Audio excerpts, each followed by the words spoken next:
One of the things that will get me 10 points will be here and write a summary on what happens. We're actually, And I'm cutting it real close, quarter ends tomorrow, so. Oh. Yeah. Because they're on two different mails. You sent the. What you have planned this weekend, this What is going happened to to be the? far better. Yeah. all right. Good evening, everyone. You aren't going to be able to take your eyes off of it. Hi, everyone. Good. Call the meeting to order. Apparently live now.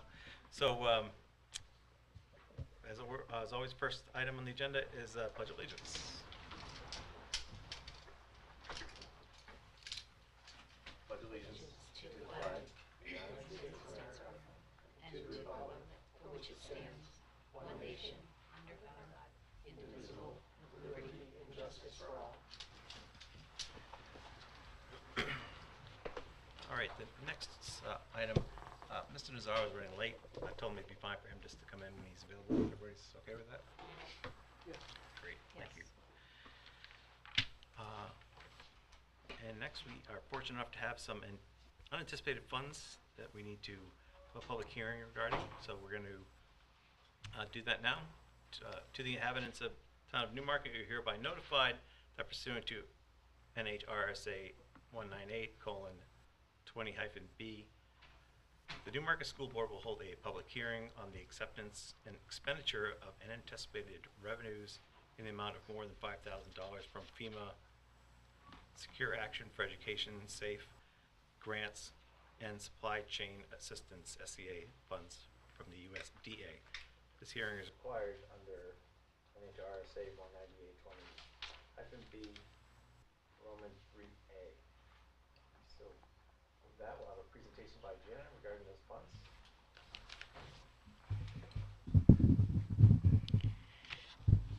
Hi there. So this is a process that we're required to do anytime we receive and wish to expend funds in an amount of over $5,000 as indicated. We have been extremely fortunate. We've applied for some grants that weren't even on our radar last year at budget time. Among those, what's been called the SAFE grant. It's Security Action for Education grant, and it's run through the Homeland Security and the state. We have put in 4 projects under this grant, separate projects, the first 2 of which were approved under the early decision mechanism. So the total amount of the first one is $30,806, and the second one is $9,014. They will benefit each school, both schools. And I can tell you, without going into too much detail, they are to make some security improvements within our school. So, in order to accept the money and then expend it, we have to have a hearing to make sure that folks are okay with that. The next amount of money is FEMA. You've heard me talk about that many times. Last year, we were able to capitalize on about $380,000 in our budget. We had an additional 2 claims that were outstanding as of the end of the year, and because we weren't certain we were going to get them, we weren't able to take them in as revenue. So the amount that we have received so far, and we do anticipate this will be it, is $103,373. And then the final tranche of money is through the USDA and the state of New Hampshire DOE. It's a supply chain assistance award. It's something that they gave out to food service programs to assist with the cost of minimally processed or domestic food products because the prices have gone up so much. So we received a grant last year in the amount of $21,551 and change. That money is being used gradually as we expend foods that meet that category. And on the horizon, I don't know how much it will be, but we have received word that another supply chain grant will be coming in this fiscal year. So hopefully I'll be back standing before you sometime soon to announce some additional funding that might be available. And the other 2 SAFE grant awards, we're hoping we get those as well. So any questions on that funding? Just one, actually, from the standpoint of like the fund balance, is this just money in, money out, we get it, we spend it, or is this offsetting something that we would have spent regardless? So that's a great question. The first two, the SAFE grant, it's money that we have already earmarked for those projects, so we're taking it in, it's gonna go right back out for those same purposes. The FEMA money actually is an unanticipated revenue that, it corresponded to expenditures in fiscal year '22. So we do not have an intention to spend that money. We're grouping it here with these so that if we had to, we have that available to us. But if we don't need to spend that money, we don't have a specific purpose in mind for that money. It was a reimbursement of last year. And then the supply chain assistance award, that's an in and out. That will come in and we will expend it fully before the end of the year on the purposes of that grant. Thank you. You're welcome. Any other questions? All right, we will now open the public hearing, open the hearing for public comment at 5:05.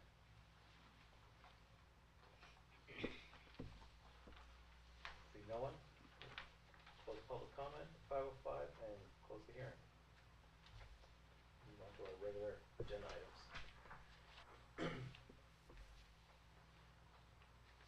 Next up, we have committee updates and board comments. The policy meeting, we decided to delay this month just because of NEASC and just personal scheduling issues and also the budget. So we're going to be meeting in this coming up this month here in about 2 weeks, I believe. November 16th. Yes.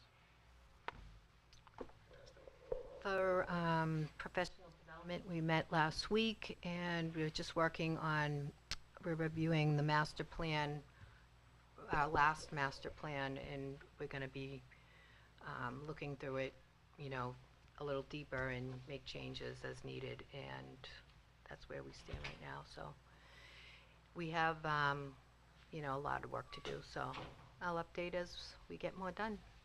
Great, thanks. I just wanted to say, for those who don't know, the board, several members of the board met with the NEAS committee last week, and it was really fantastic. We had a lot of great things to say about school and the staff and some areas for improvement, which is always good to know, but it was a really, really useful, interesting conversation. So budget committee met Monday night of this week. This was the week that the town was presenting their update, but they did reaffirm the overall budget calendar, so everything's still on track. And that's the January 6th, right? I believe. Yeah, I believe that's the hearing. And possible, it's always great to get the board down there on those public hearings to show support for our budget when it's being presented to the budget committee. So if you folks are available on the 6th and want to come back to the town hall for another night, that's what will be going on. All right, next, Lila, do you have a student representative report for us? I Oh, I'm do. sorry. Just real quick, if I jump in, the 9th is what they have The scheduled 9th. for the school budget hearing. Thank you. The January. The 6th didn't sound right, but thank you. Alrighty, from a student perspective, the NEASC survey went really smoothly. Special thanks to Ava Crum and Jonathan Tudor, who served as our tour guides at the high school. I was told they did a very good job. Our Interact Club is hosting their Send a Smile event in the cafeteria at the high school from 5:30 to 7 on November 9th. They're inviting community members to join them in making uplifting cards for patients in hospital. The class of 2023 would like to invite the community to help support local businesses and spread season's greetings at their holiday craft fair. It is taking place at the high school from 10 to 2 on December 10th. And anyone interested in reserving a vendor booth can email Mrs. Fiore at fiorem@newmarket.k12.nh.us. Finally, a huge congratulations and huge good luck to our girls varsity soccer team who have made it to the Division IV finals. They will be playing 5 o'clock tomorrow at PCA, so make sure to go and cheer them on. Awesome, thanks, Lila. I just want to, it's at Laconia High School. Oh, Yeah, they're playing My bad. PCA. All they're those playing people are going to PCA other places. at Yes. Laconia High School. Yes, Thank you. you're welcome. I just wanted to give a shout out to the Turkey Canning kids. Yes. I know someone who happened to be there during the putting away the shelving of the food, and he said it was just a crazy amount of food that was brought in. So I don't know the total poundage, but I'll see if I can find that out for everybody. Next up, the superintendent report. Thank you. I did want to start by just commenting a little bit on the NEASC process. It did go extremely well. The team met with all the different subgroups, obviously the board, they met with parents, they met with SAU leadership, they met with all different committees within the school. Obviously the report is not done yet, but there was a lot of preliminary findings. Very impressed with how transparently and openly the Newmarket Junior Senior High staff really took it. They really presented the Newmarket program in a very honest, open way that really made it really possible for the team to come in and spend a couple of days and really feel like they got to know what was going on in our school. So I'm looking forward to seeing the report because I think it will really help us, and guide us as we move forward. So congratulations to Andy Corman and all the great teachers over there that made that happen. So anyway, so that is the first thing.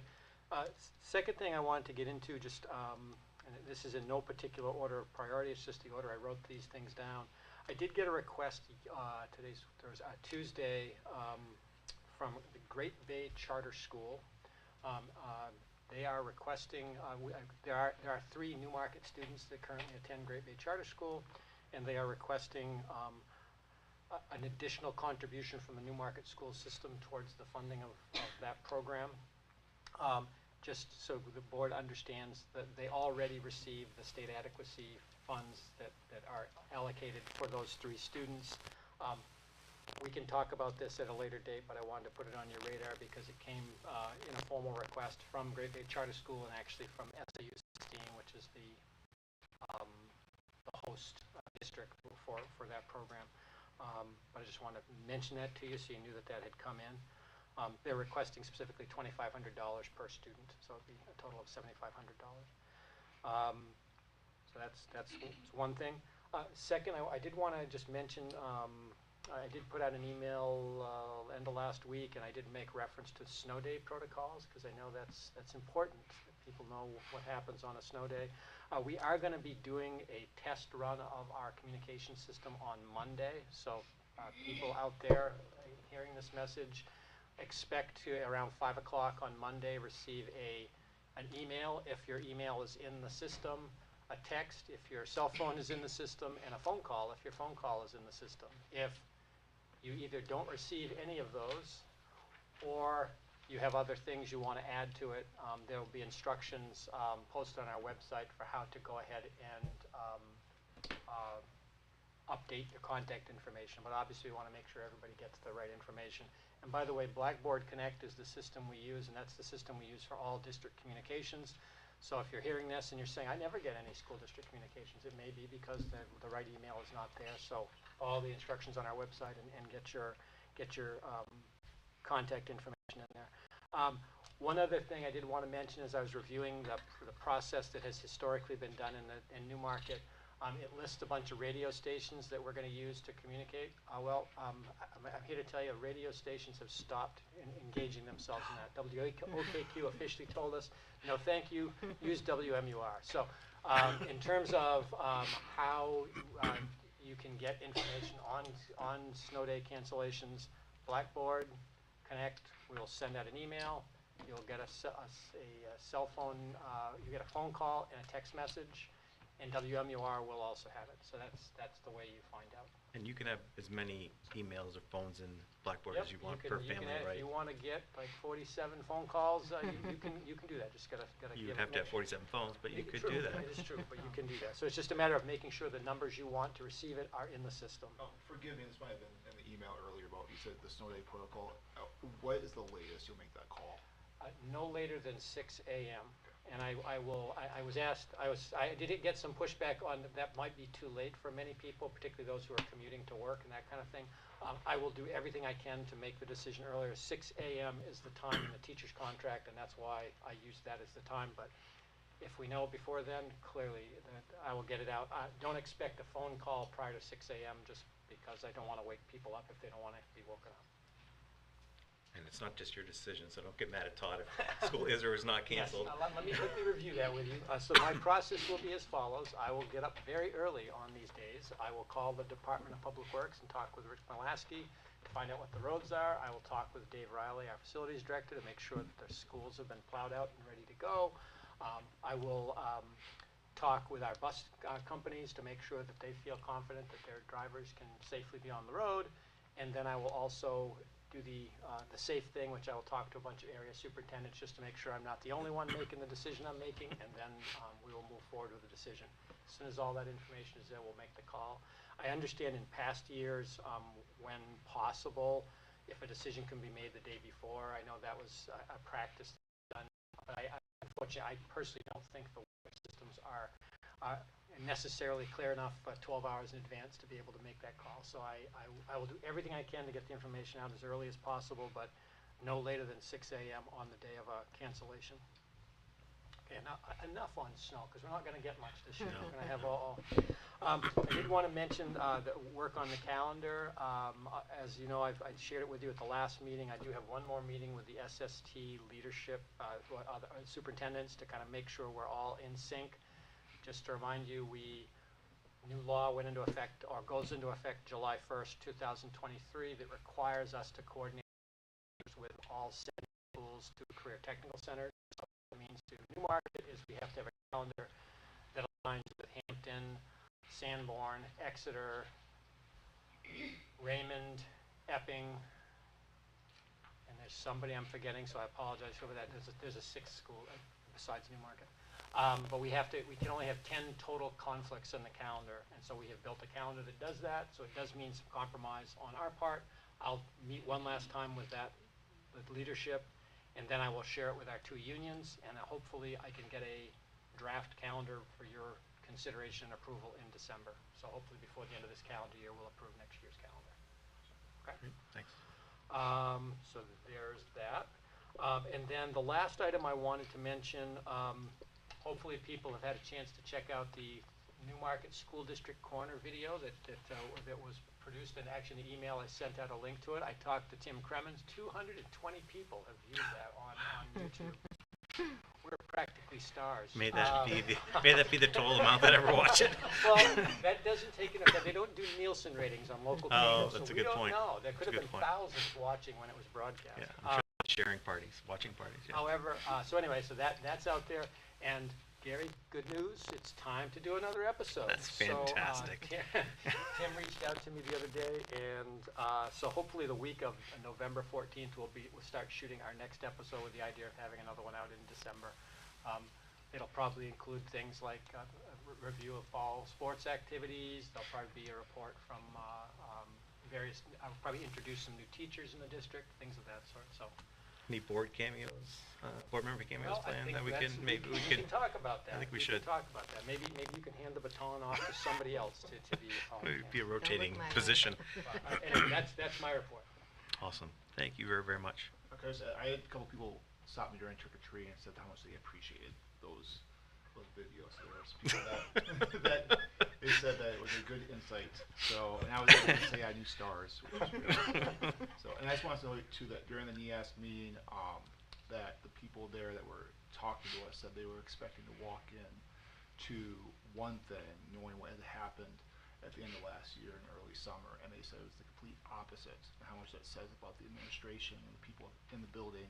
And I think they said again and again about how excited the staff is with everything. So I just want to make sure everyone is aware of how exciting that is for me, at least. So good to absolutely. Any other comments on the report? Nope. Cool. All right. Next, pursuant to board policy, any RFPs with an estimate of greater than $10,000. I just learned it was an estimate of greater than $10,000. Not the actual proposal. Until you get it. Needs to be brought before the board. So Jana, Ellen has that for us. So we had an early estimate where we were looking to get 30 magnetic whiteboards for the NES, and our early estimates were going to put it right just over 10,000. So per board policy, we had to put a full RFP out. I'm happy to report that 2 of them came in under 10,000, so we technically wouldn't have had to put it out had we known that. But we're following process. So we received 6 bids.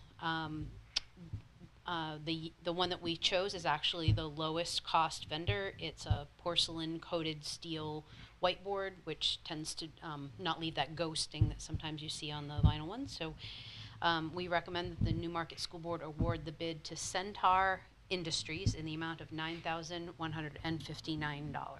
Now, during the agenda planning, I was speaking with Todd, and I said, I have a tiny little magnetic whiteboard. Can you explain to us what they really are? Because I think magnetic Yes. whiteboard sounds like one thing. Yeah. And why do we need No, 30 it's of them? it's a big one. It's a very big Big one. full It's screen. I believe it's 8 by 4. And So it's like a chalkboard. exactly, replacement. and that's the intent. We still have some chalkboards that aren't overly useful in modern educational techniques. So we're looking to replace those with these. And the chalkboards may be on eBay if anyone's interested. I'll be carrying those from the house. Does anyone have any questions on the RFP? All right, great. Moving right along. Jana, do you mind giving us a Q1 financials? Yes. So typically, when we do the Q1 financials, I don't have a whole lot of insights to offer to you because it's so early in the year. But we've had a lot of flux with regard to adequacy aid and things from the state, so it's made it a little bit more exciting than the typical Q1 report.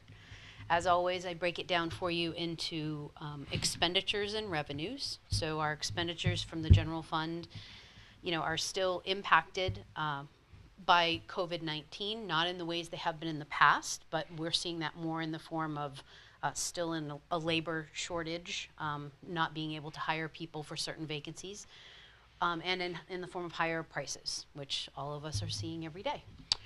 Our staffing challenges remain with a couple of groups, the same ones that we offered, we did our retention bonus for, but we still are looking for paraprofessionals and facilities technicians. Still have some vacancies in those areas that we do hope to continue to hire for and fill. Obviously, the fact that we don't have people in those positions, that makes our expenditure budget lower because we're not expending those salaries. Let's see. So on the food service side, expenditures again, that's a separate fund. We had staffing challenges, as you know, which kind of led us to modify our food service delivery model. So we expanded our food service management services that we had at the junior senior high to the elementary school as well. So as part of doing that, when we put our food service budget together, we were planning to use our own staff. So you'll see unexpended salaries and benefits, but you'll also see an offset of an increase in professional services when you look at that financial statement, because all of the food service management contract is all inclusive. It includes labor, food, supplies, et cetera. And it's probably worth noting that multiple of the employees at the elementary school are the same people. They're just Yes. working for a different employer. Yes, actually we had 5 individuals, one of whom retired, and out of the remaining 4, 3 of them are still within our school community working in our food service department, working for Fresh Picks. So it's great to have them still part of our community and see them every day. So that's a really nice thing. So before I go on the expenditures, there's that's kind of we're early in the year, so obviously we have some things we haven't filled. So any questions before I go on to revenues? No? So, yeah, I do have a question about the voucher program, but we can wait Okay. to get to that if you want. Thanks. So revenues, we break those down into 3 categories for you. There's local revenues, which we make here in Newmarket, state revenues, which come through the state, and obviously federal funding, which comes from the federal government, usually through the state. So local revenues, the big difference is in last year, we were serving meals to students. All students received free meals. So obviously we had budgeted for some food service sales that we didn't ever collect the money because people were getting the free meals. So we're seeing a little bit of that shift back this year. We're seeing more revenues come in from the local side. We do anticipate that the federal revenues for the reimbursements of meals, however, will drop. We're not providing free meals to everyone, just those that qualify under free and reduced meal program. And as in the past, when we have a policy that allows any student to get a reimbursable meal, and we do try and collect on any balances that are due from families, but we do anticipate that student debt will increase this year, and we may be talking about that in the last quarter of the year, how to resolve and proceed with that. State revenues. Our big chunk of state revenues comes from our adequacy aid formula that's calculated by the state. We'll get into that in a little bit more detail in the back of this. But this year, there are a couple of new components of adequacy aid. One is something called the Extraordinary Needs Grant.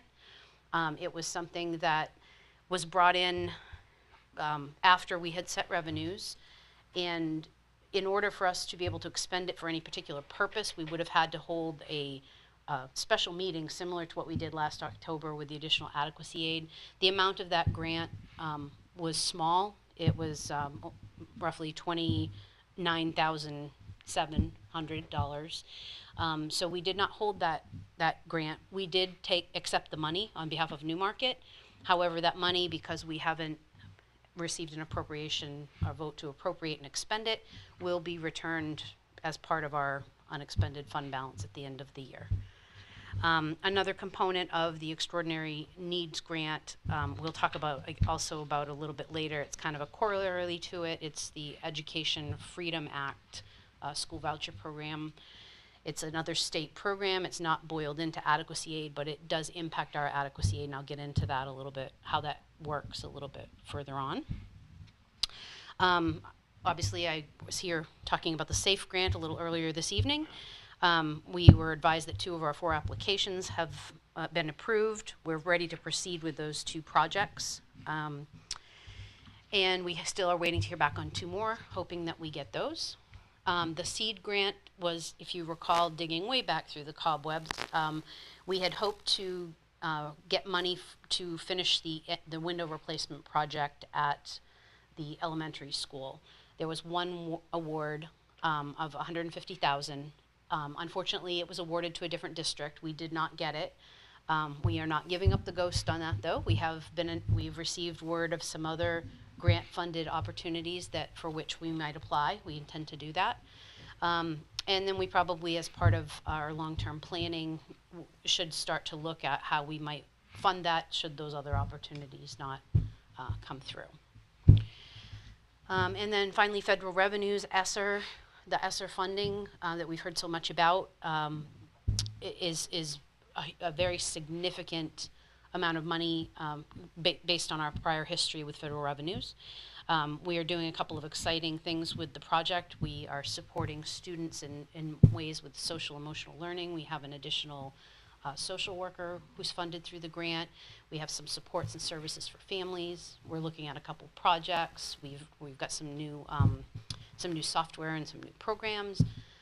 So we're pleased to say that we have the ESSER 2 funding, which will expire in September 30th. We have allocated most of that.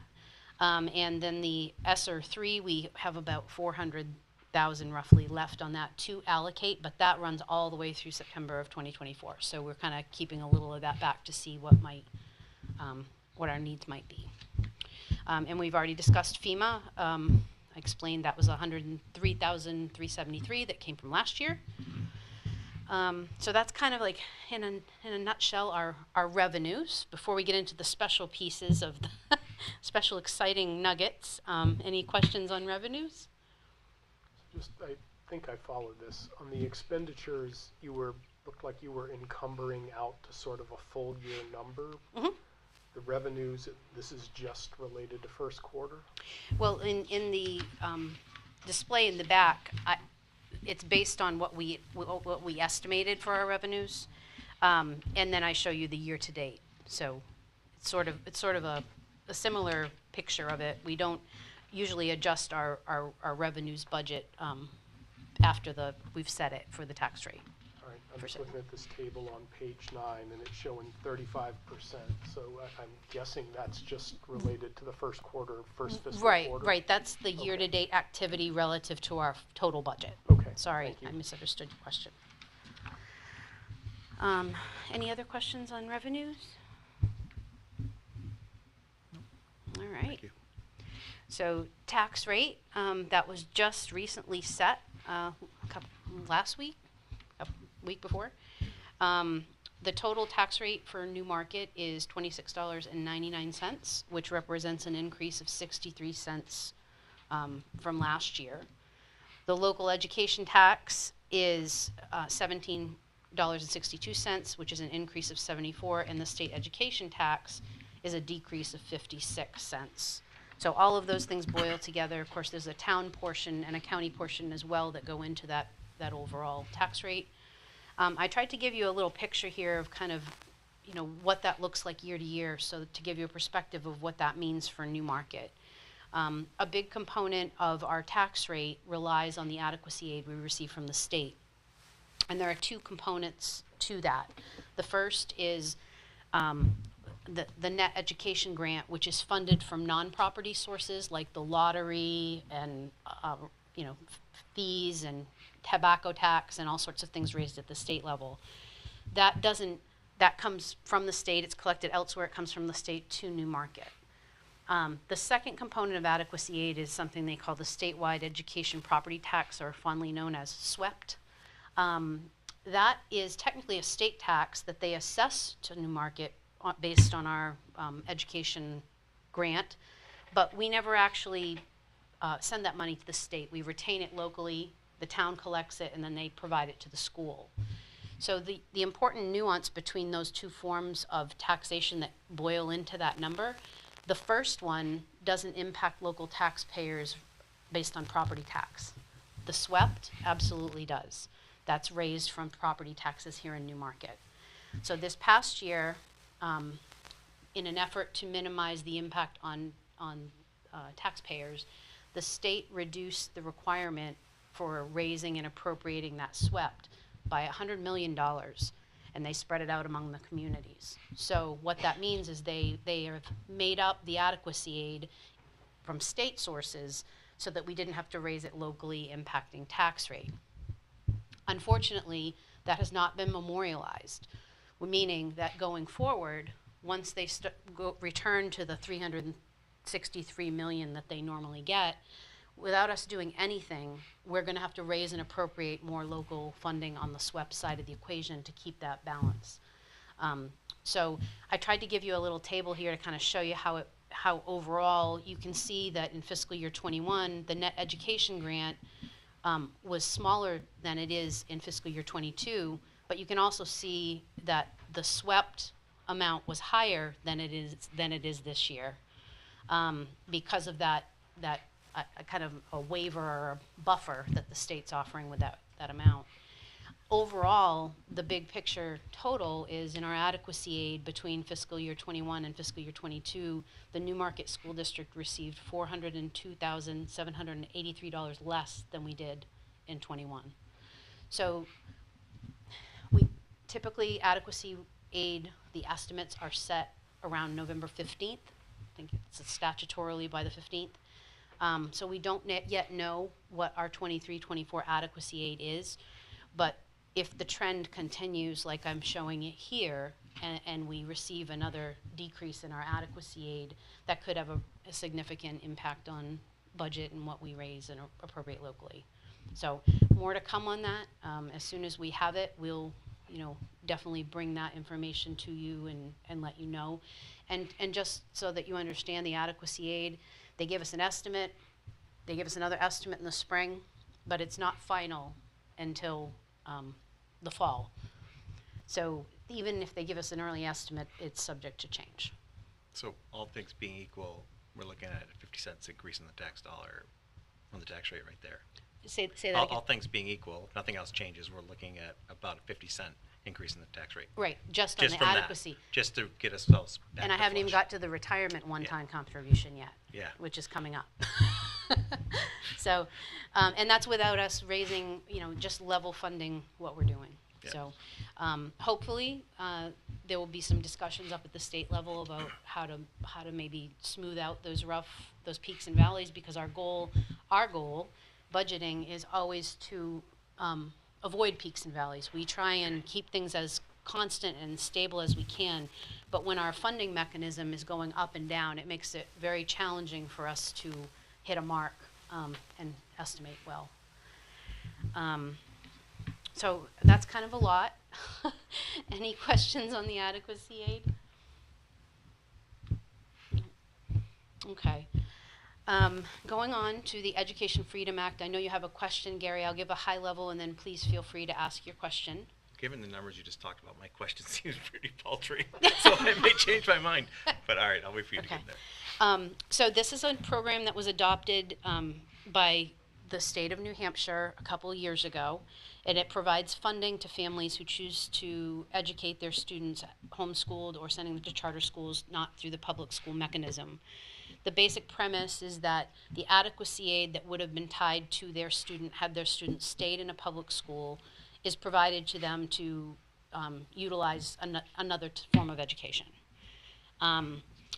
So it comes from state education funding, and there's a lot in the newspapers, which I'm not going to go into, about how far off the mark that estimate may or may not have been that the state put forward. But the impact on Newmarket School District is that in this year alone, we'll be losing $9,467 in adequacy aid due to the program, because 2 students have basically left. That's not to say that those are the only students receiving this Education Freedom Act. Those are ones that we would have received adequacy aid for in a prior year and who have left. There are other students that were already homeschooled that weren't part of our system to begin with, or maybe had a different alternative charter school or something, who may be also, receiving this grant. But that doesn't impact the Newmarket School District's adequacy aid. There is an offsetting, they called it a grant, an EFA grant, and it's a phase out. So in the first year that a student leaves, our adequacy aid would decline by a certain amount, and the state would allow us, would reimburse us 100% of that aid. And then in year 2, it goes down to 50%, and year 3, it goes down to 25%. And by year 4, after that student has gone, there is no offsetting grant. So our EFA program this year, at the time that I wrote this, we didn't really know. We've received back about $4,600 of the $9,600 that were down. And as I wrote in the last paragraph, it's kind of hard to estimate the long-term impact of this program because it depends on families' choices, right? So we don't know, just because somebody chooses to do it for 1 year doesn't mean they permanently stay. They can always come back, but it does make it a little bit hard predictively to know the long-term impact. Can I ask you, so I know if a student is homeschooled, they can still take advantage of certain services a school takes, like they can do a phys ed class, or they could take the after-school programs. If they take the Education Freedom Act, can they still take advantage of that stuff at the schools? I believe they can. Yes, I'm they not can. an expert on the program. Yes, they can. Yeah, they can. And the other thing that this doesn't address is any special education services. We do have to, with charter school students, if we have a student that needs them, the local district is still part of that discussion as well. I was wondering, if we didn't have the phase-out grant, what would our hit be this year? Just making a presumption that in 4 years or 3 years, whatever the phase-out period is, that it'll be the same number of students. Do you know what? Well, I know it's not a fair question, but well, the hit this year would have been 9467. That would have been the hit this year. But what that means is that okay. 2 students left that were on our roster last year left. But if you're talking like going down the road, those 2 students, presuming they don't come back, that means 2 down. Next year, if other people leave, that's 2 more down. You know, so it, the long-term impact of that, it's kind of a cumulative sort Gotcha. of thing. And not to say that people couldn't come back to the system, Sure. they could, but the long term is, you know, they're just projecting the difference between what we had last year and what we would have this year, and that's just a 1-year window. That's not looking at a 4 or 5 or 6 year window. so the phase-out grant isn't like we'll give you half back, 50% back, or 25% back of what you. No, it's only for those years following each student. Gotcha. So and again, that's why it makes it so challenging to predict, because, Yep. you know, you could have a student that left 2 years ago and one that left 1 year ago and one that leaves next year, and calculating out what they're going to give you back is challenging. Thank you. And this is just for 2 students that left, correct? Yep. I'm gonna make a broader comment. I'm just gonna leave it there. But as last year, the board had this discussion kind of about figuring out exactly how many students were leaving the district and not going into the district, and then like not knowing like why. My understanding, and you can please correct me if I'm wrong, is that having education choice kind of creates this whole like market mechanism that demands people compete to offer the best education. And my concern is if we have students that are choosing to like go to charter schools or homeschool or private school, we don't know why. So we don't have an idea of like where we're failing on the competition there to attract them. Because especially with more options now, this is losing money, which could potentially impact what we can offer other students as well. So that's my comment. So It's a concern I think you'll remember that I shared last year. And it's, we're, like it or not, put it crassly, we're a product, right? And once we know why people don't want our product, to put it in a business term, yeah, we can't change it. I do think, just as a, again, broad point, I do think one of the things that we need to do, and it's going to come out of our NEASC process, is discussing sort of what the needs are of our students and adjusting our program to be more in line with what our current student population needs. So I do think there are some programmatic things that I mean, giving more choices to kids that are more personal and more engaging and connected will. But there are many categories of why a family or an individual student might choose to go someplace else. There's private school. There's other hardship-related reasons that can come up that are very real. But yeah, I think it's something for us to wrestle with in the future. Particularly as a small school system, we can't do everything, but can we create a system that's more nimble and able to respond to student needs as they come up? Or at least start collecting data so we understand why and then can address it. Yep, sure. Which is probably beyond the scope of this financial overview, but that's okay. Go ahead, Dan. I mean, I'm curious. I know it's very, very, I mean, this is the first year, I think, of EFA, but the hypothesis underlying the law is that if you free this money up, that it's going to increase the number of educational options, non-public school educational options in the state. And then, there's the extreme counter view, which is no, it's just shifting money from one place to another, and the number of options really won't change. I mean, is there, just from the standpoint of a superintendent, is there any evidence so far of it going one way or the other? There have been, in fact, I'm meeting with there's a new charter school over in Exeter. There's new charter schools opening up under various concepts and themes. I don't know that there's evidence long-term to say that that's necessarily drawing a significant number of students out of public school, but there are more and more charter schools at least trying to form. The new one in Exeter is called Coastal Waters, I believe that's the name of it. But yeah, I mean, I do think one of the challenges of a public school system is, you in some ways are a monopoly. You have one, it's one size fits all, and the question is how flexible can you be to meet as wide a range of student needs as you possibly can. And charter schools has become one of the ways that because charter schools are public schools, they're just kind of alternative structures that they provide. And anecdotally, if I may offer a perspective, not on the education side, but just understand that the EFA program and everyone that's getting money out of that program, whether or not they were in a public school before, that's coming from the same state bucket of money that supports our adequacy aid, right? So I just discussed that we lost $400,000 in adequacy aid, not necessarily just because of this, but that same pool of money from which we get our adequacy aid and all the other districts get the adequacy aid is where they are now funding these programs out of. So there's only so much that you have in the state without doing something crazy with taxation. So that's the only perspective that frightens me just a little bit, because if you're over budget on what you planned you were going to do for that program, where else are you going to make it up? So. We could probably go far afield on this conversation. Yeah. Maybe we should move on. Yeah. And then one anecdotal thing, one final thing I wanted to mention, at the back of the financial reports, I included other financial resources. I gave you kind of a picture of our trust funds, but I did want to mention the impact fees because when I presented these to you last time, the total impact fees were about $67,000. They've now jumped up to $147,000. So I called the town planner to say, is this a mistake? I've seen that in my time.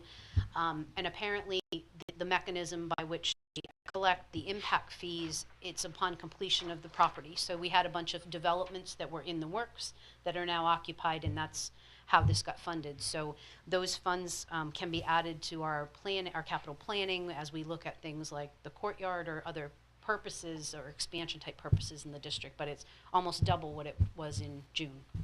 Impact fees are like the one-time money we receive from a development, correct?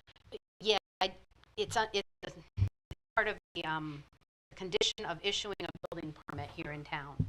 So yes, it's not a recurring source, but as new developments come, they assess the impact fees, and then when they're completed, they collect them. And a portion goes to town, a portion goes to school. I think water and sewer get some.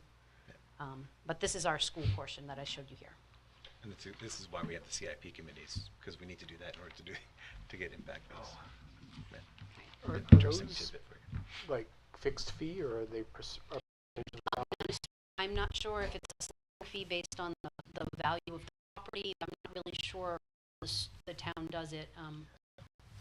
Interesting question. But it's something that's been in place for many years, and we generally don't do anything but receive the funds. So, but yeah, no, it's helpful. I did have a couple questions related to fees and funds. So, impact fees I think, can only be used towards capital improvement projects, right?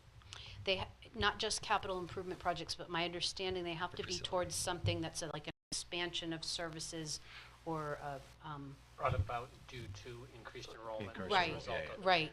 So, for Yeah. example, our courtyard, finishing that off, that's an expansion of student space within our school. That would fit nicely into that bucket, but we can't use it to repave a parking lot or something like that. And we need to pull it out every 6 years, and the last year was, well, the next due date's Put the date on here.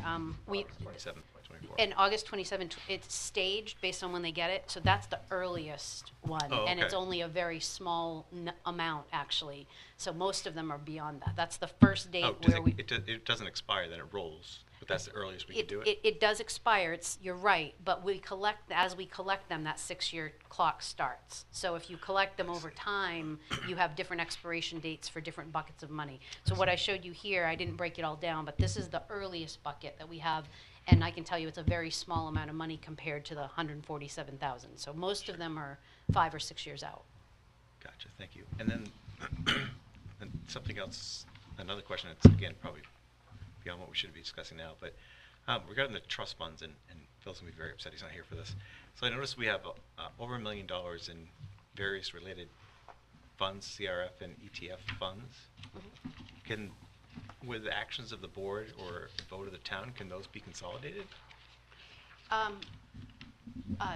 Two points on that. One, that have very small amounts of money, we are going to be bringing forward to you as a warrant to take that money back into general fund because it doesn't make sense to maintain a trust fund with $149 in it. Yeah.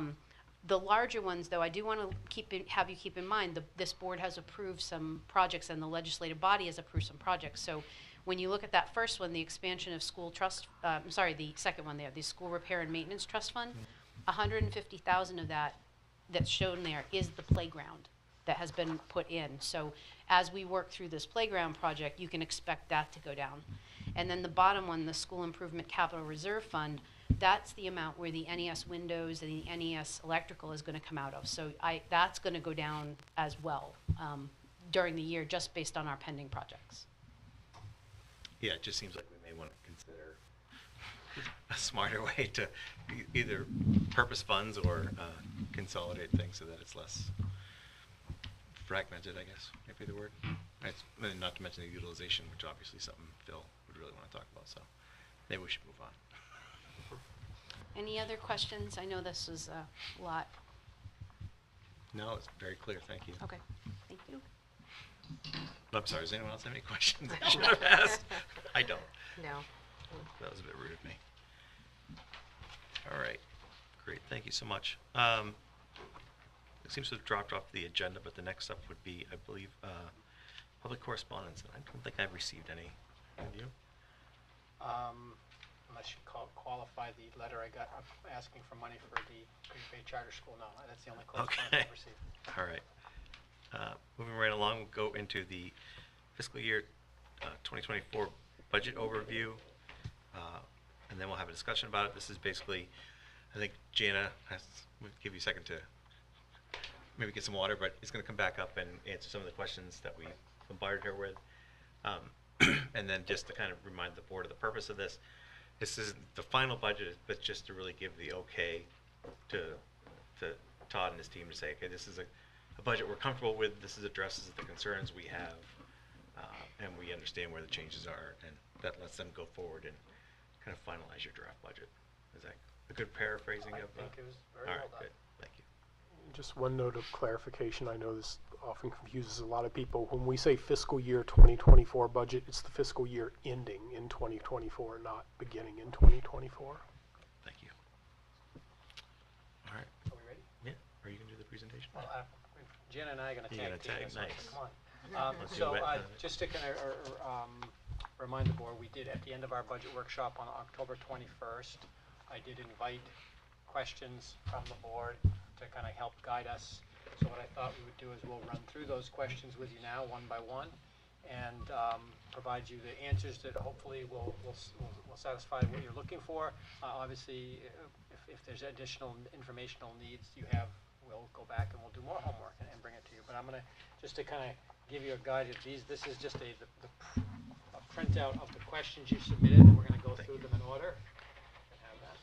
What, yours? Now I have another one here. I just need to find my copy because I have notes on it. As you do, I just want to say, I didn't think a budget workshop would be enjoyable, but I did. I learned so much, and I was so impressed with how prepared everyone was. So thank you for that. So in fact, I think Gary said at one point that that was the most useful meeting he's had for I think 3 it, years on the board. I think so, absolutely. Yeah.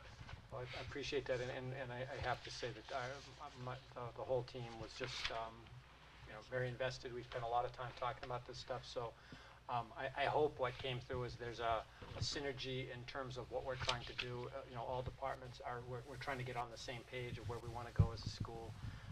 So anyway, thank you for that.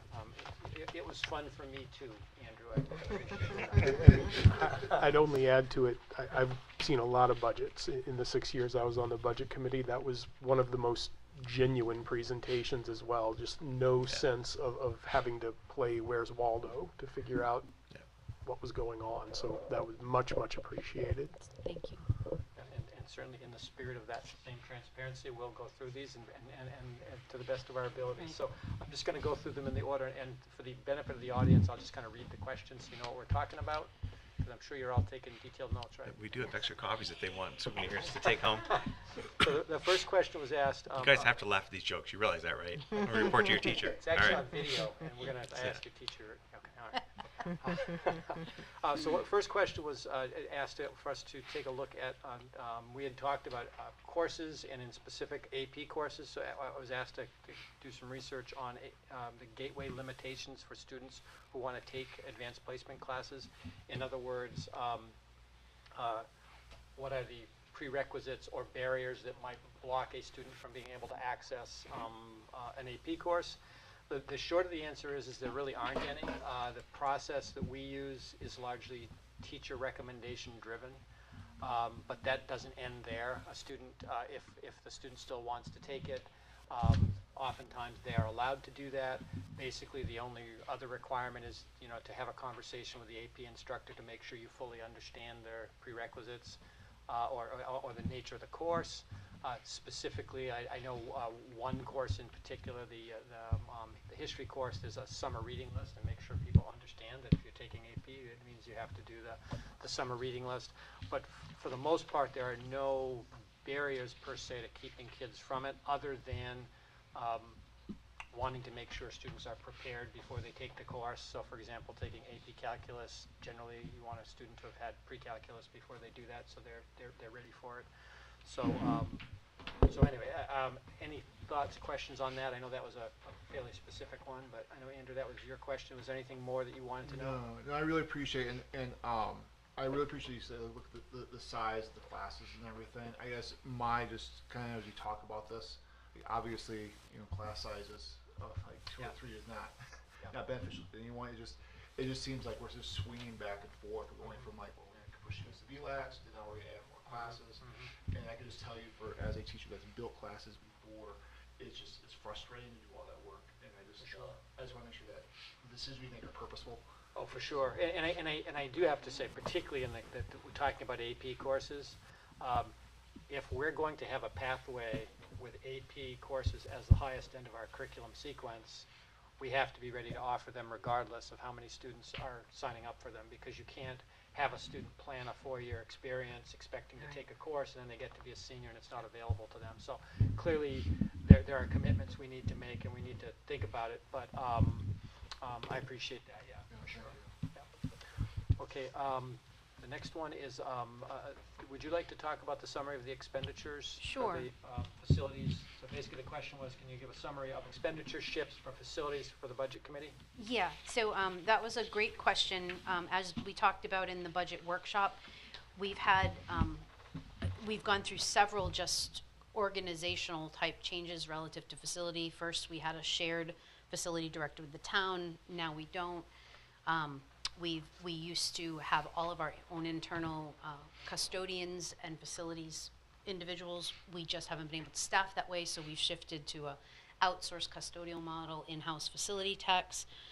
We had the construction project going on during those early years, and we hired a person, administrative assistant, to assist the clerk of the works, and that got baked into some of these salaries. So I can understand, as we look at these numbers, they go up and down quite a bit, and I've tried in this analysis to kind of just give you some high-level explanations of what led to some of those variances.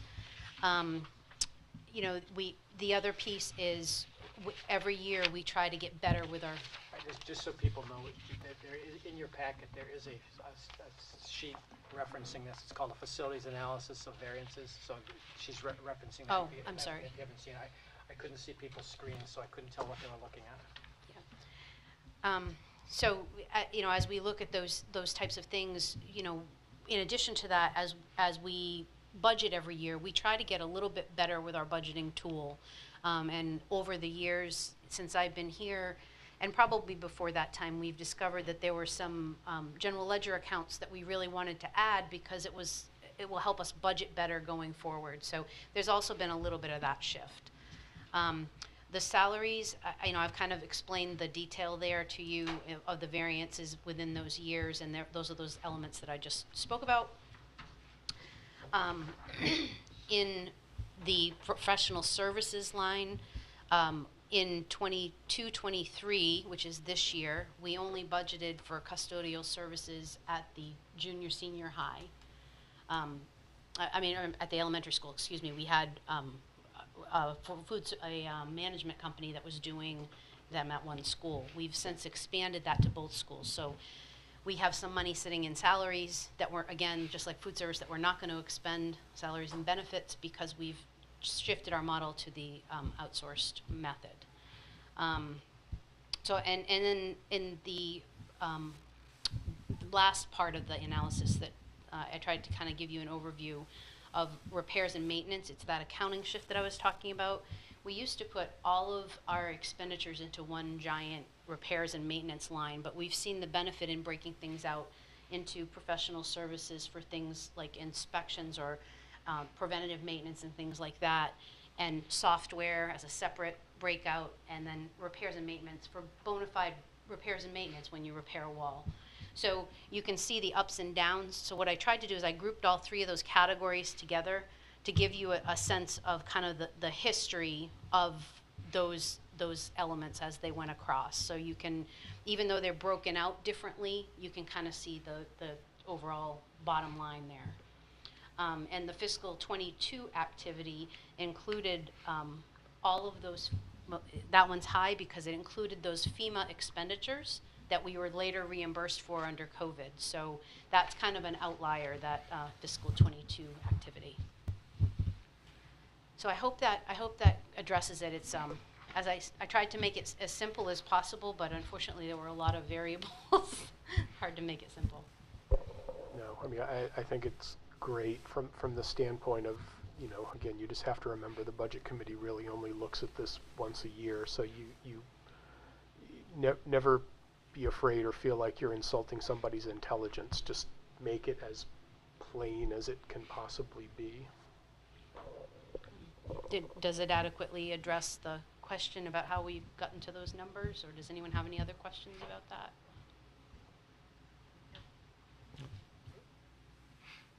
Thank you. And then we'll move on to, and this is actually probably the one Phil is most interested in. Do you want me to just set that aside and come back to it? Unfortunately, he's going to be another 30 minutes, so Okay, we're just why going to have to don't I press set on. What?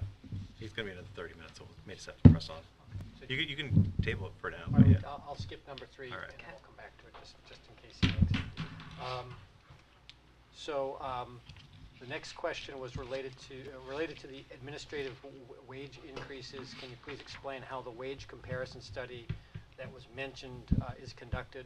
Is the comparison between districts of the same size or regional? Then is this only to play devil's advocate? How should we respond to a taxpayer that comments that it is reasonable for administrators in a district of this size to be paid less than market wage?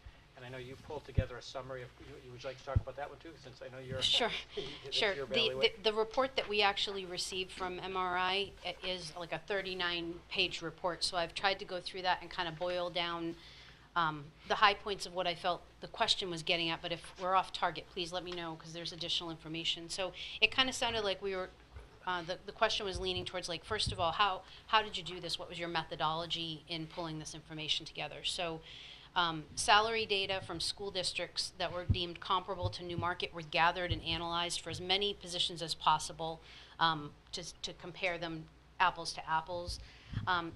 It's difficult to have exact comps for some of the positions, but if we couldn't find an exact comparison, we went with one that was similar.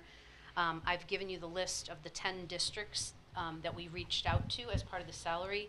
You'll notice that there were 2 in Massachusetts that we reached out to, and that was strategically done because we feel that we are close enough to Massachusetts that does impact our market a little bit more than maybe some of the places in the North Country. We're pulling a little bit more from a labor market. That said, we reached out to them. Only one of them actually responded with data that made it into the survey. And that was, I believe that was Haverhill. I did have a question about Yeah. the districts. Yep. So previously we've used different districts, but I think it's because they're for a different purpose.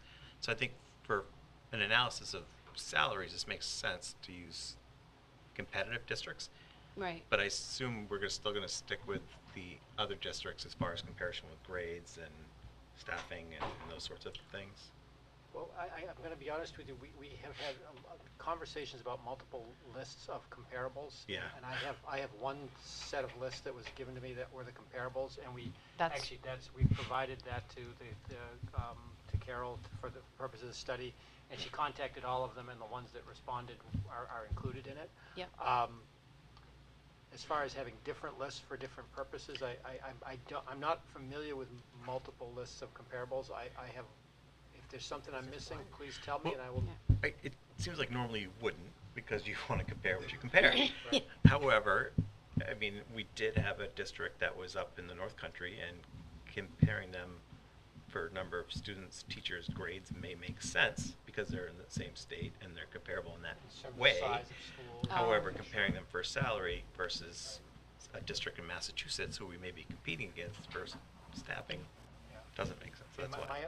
my interpretation of the list that I know, I mean, the Epping is on the list, although they didn't respond to the study. So the Epping's in there, Raymond, those are local, Barrington, those are local Yeah. districts, similar in size, similar in demographic. And then the others are, like you said, they're more regional competitors, if you will, for the market of employment. Yeah, so the list that we worked from is the list that was provided to me on my, Oh, it is that list, okay. it's the list that I was handed to me from my predecessor and then all of the, so it is a Okay. list of 10 or a dozen schools that have been, and I can certainly share the list, most of them are here, but there's 2 or 3 that are not there, but they were asked and just didn't respond. Okay, so, okay, that explains my confusion of the districts then, okay, thank you. I just have a question about some of the districts that were used, you know, like Portsmouth, Manchester. I just don't see how they're comparable to our district where there's much larger districts. Well, Thinking there's, this context, oh, go ahead. It's about where they can hire somebody that we're trying to hire, right? I think right, in this we're context. pulling from the same kind of labor pool. And Okay. you'll see Portsmouth, you see Exeter, you see Oyster River, they're local to us, and those are probably our greatest competitors, even though we're very different sized school districts than they are. So for labor comparison purposes, it's important to consider where you're losing people to and where people may come from when you're doing this. So, it's not necessarily about the size. Some Well, of them are size based, but some of them are Right. also geographic based, and some of them are based on just the competitive nature of this seacoast area. We have one of the most competitive labor markets in the state over this So way. the districts you were looking at either had the same size or location. It's not all of these 1, 2, 3, 4 items that you're looking for in a school. No, they fit So in a bunch of different ways. That's where Yeah. it's confusing to me. Not confusing, but it kind of, when you said the same size, I'm looking at these schools, I'm like, that apples to oranges, like, Yeah. so that's why I was, Yeah, there are some that are based on size, there are some that are based on location, and there are some that are based on the services in the recruitment market. Can I ask a really uncomfortable question? Yeah. Okay. I'll do my And I think, so, as a teacher, I always get frustrated with administrative pay, but, here's my, if the taxpayer comes up to me and says that it is okay for us to underpay administrators because they are in a small school district, so they have less responsibility, how do I respond to them? Like, I think I found out going through the process we went through in the summer that the pay that we were having is putting us at a disadvantage trying to find employees across the board. But how do I respond to a taxpayer like that? I mean, I think you could say we're not going to be able to hire people, right? Yeah. I mean, you're just not going to get people. I mean, there's certain benefits some jobs have that others don't, right? Like you probably had a job where the community felt great, and you'd probably be willing to stay there for $5,000 less a year or whatever, just because it was a great community and a great staff and the administration was great. But I mean, I think the reality, you just have to say to somebody, yeah, we can do that, but we're not going to be able to hire people. You know? I also, I don't want to say a perspective like that is 100% wrong, but I think you also have to look at the turnover that Newmarket has experienced over really a 10-year period, and you have to ask yourself, I mean, what are the things that are challenging Newmarket as a school district's ability to move forward and to get better? And part of it, a big part of it, a very big part of it, is continuity of leadership. If you spend time with the Newmarket teaching staff, I mean, they're very frustrated in the fact that a lot of the things that we're working on, it's like we've been talking about this forever, but we don't actually seem to get traction on it and make it happen. And part of that is that turnover. So that's one component, which is, continuity of leadership long term is a benefit, not just in the short. It helps the system grow and improve. But again, I mean, it's a question of the labor market you want to tap into. The fact is, if you're trying to hire somebody who you think is the best person to say be the principal of our high school, when you're trying to hire, you're hiring people that are in line to be principals in Portsmouth, in all of these places nearby. In fact, when you setting aside administrators for a minute, but looking at the teacher market, so often when we're in the process of hiring a teacher, we get down to the point of the hiring process and they say, I got a better offer in Exeter, I got a better offer in Portsmouth, I got a better offer, and that's where they go. And a similar logic plays out. I do think one of the struggles that a small district has is to break the mindset that, you know, by coming here, you're going to be low paid and you're going to have to just accept that there's you know, there are other benefits to the job. And certainly working in Newmarket's a wonderful town. It's a great place to be. But if you want, as a goal, to have a leadership that comes and stays long term, you've got to be ready to compete in a greater market. And right now, the market is really challenging. I'm going to tell you, if you wait until February, March, when everybody starts having to, particularly all the people who now have interim superintendents and so forth that are going to go into a scramble to find people, it's only going to get tighter. So that would be my answer.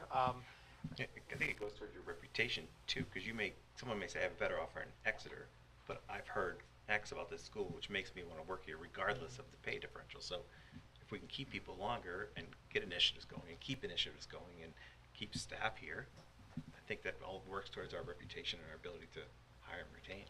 Well, one of the things we've done a lot of talking about at the leadership level and with staff is how do we build a professional culture that people want to be a part of, and that really is stimulating, and it's more than the money. And I think part of that starts with continuity long enough to get those conversations going and to see people, or from a teacher perspective, to see that the work you do actually results in something.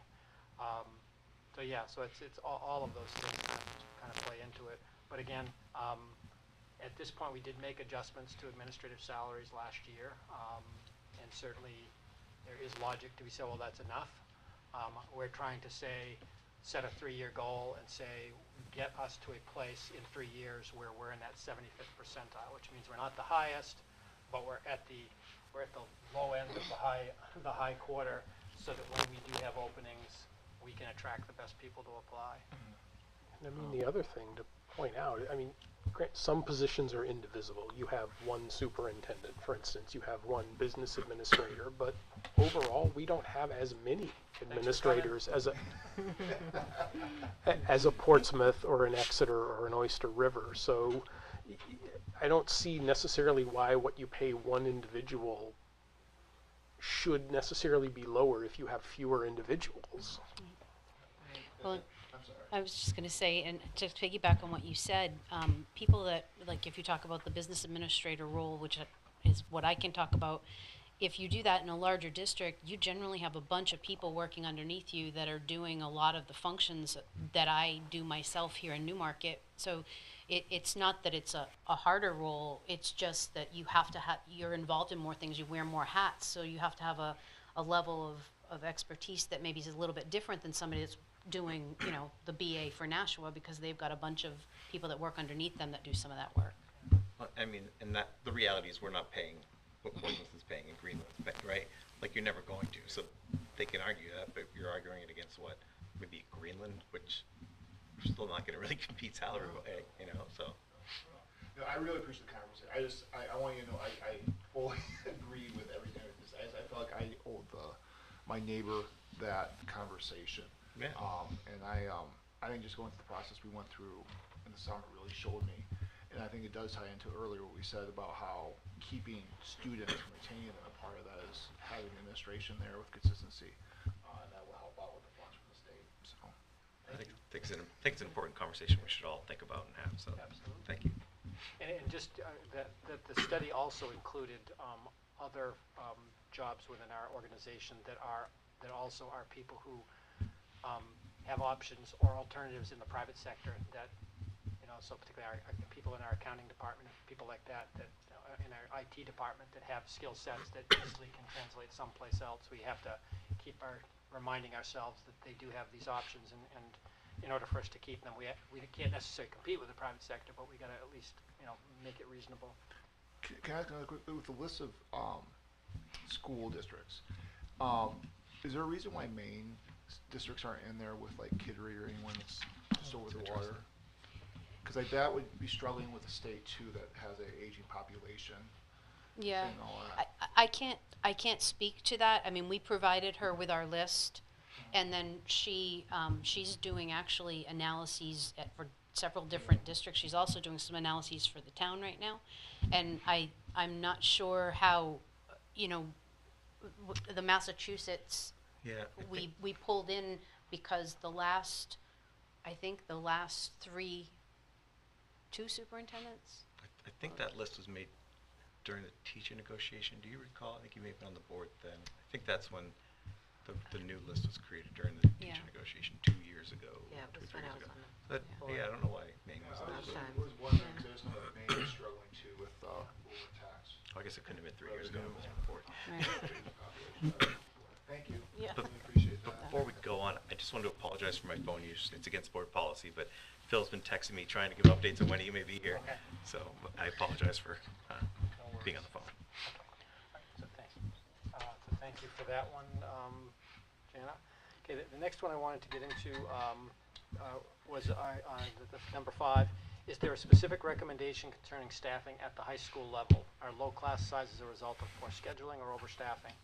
I realize that I'm not going to read that. So anyway, so in terms of staffing at the high school, I mean, certainly one of the things we pointed out when we showed you the breakdowns, in every department there are classes that are adequately enrolled, and then there's one or two that are the outliers that are really low. I think so. Certainly, there needs to be a systematic look at what we're doing with our high school program, and one of the components that would start with was the master schedule and how it's built,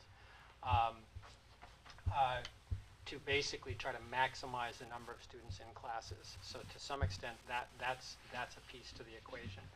As far as what is the staffing plan moving forward, this would be my staffing plan for every position. As positions become open, we need to evaluate whether or not the position is needed.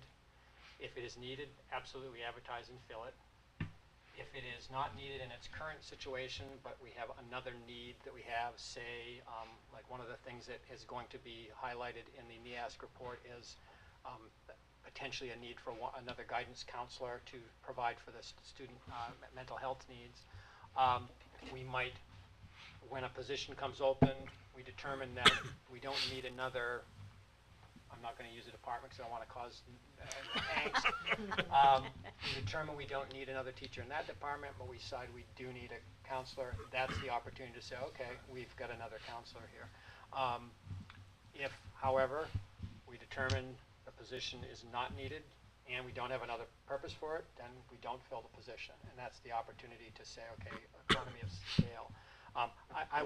My thought, and I've already talked with administration about this, that's going to be our process every time a position becomes open. We're going to ask the questions, we're going to review it, we're going to determine if there's a real need, fill it if needed, don't fill it if not needed.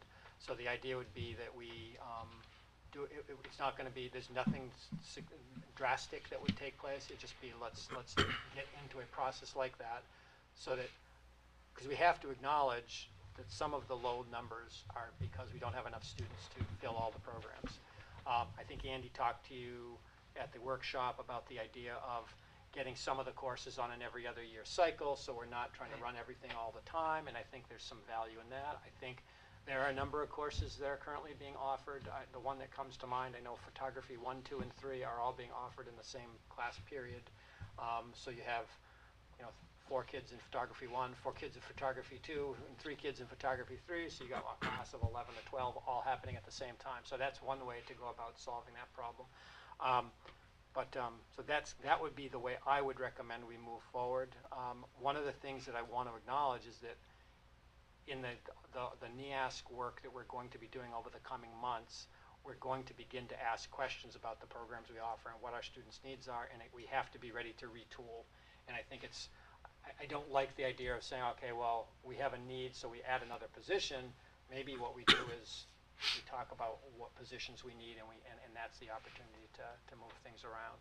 So I don't know if that answers the question that people had about staffing plans. Yeah, thank you so much. Can I just ask, are teachers going to have a role in this discussion? Is that purely on the administrative level?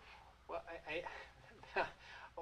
that's a challenging one to have a conversation with, which is not to say that there isn't room for input. I think where teachers have a role is when we start talking about planning program of studies and what courses are going to be offered and having students figuring out what's ultimately going to be offered and that kind of thing.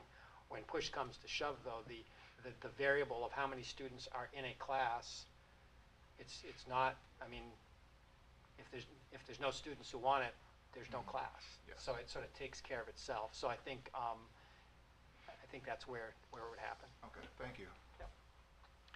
Yeah, I'm probably going to regret asking this or saying this, but you and I have had this conversation, and I think it's important for people to realize, like, as an employer, we realize we make commitments to people when we hire them.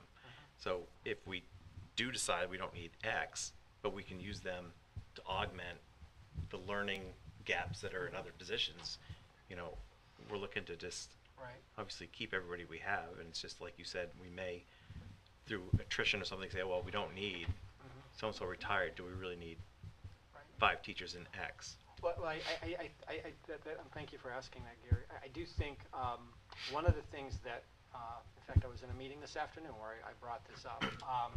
One of the things we have to acknowledge is, and I think I joked about this at the budget hearing, is that it's 2022. We're 22 years into the 21st century, and we're still talking about it like it's a new century. And there's a lot of things in the world that are different now than there were, like 1995 and before. The structures of school are different, and one of the things we have to do is, as we talk about what is needed, structures might have to change. I think one of the things that, and again, I'm not trying to freak anybody out, it's more just these are the conversations we have to have, is, the definition that we have historically had for what a teacher does is it takes place in the 4 walls of a classroom with a set number of students in front of you during a set period of time. And one of the things that is happening more and more is, and rightfully so, because that's the way the world is, people are looking for options. They want choice. They want to be able to have an experience that's more tailored to their interests and needs. And that might mean using people differently. It might not mean that you need a teacher to teach another section of, say, a biology class, but you might need a science teacher to facilitate learning opportunities for 10 kids who are doing internships or ELOs or other experiences someplace else, and they just need somebody with that kind of expertise to sort of coach them through it and help them make sense of the learning that they're doing. So some of that is I see happening in the coming years, is rethinking the nature, because as you look at Newmarket High School in particular, it's a small school environment. We can't just continuously add a class every time a few kids have an interest in it, because we just simply don't have the capacity to do that. But that doesn't mean we can't create structures where kids can have their interests and passions tapped into.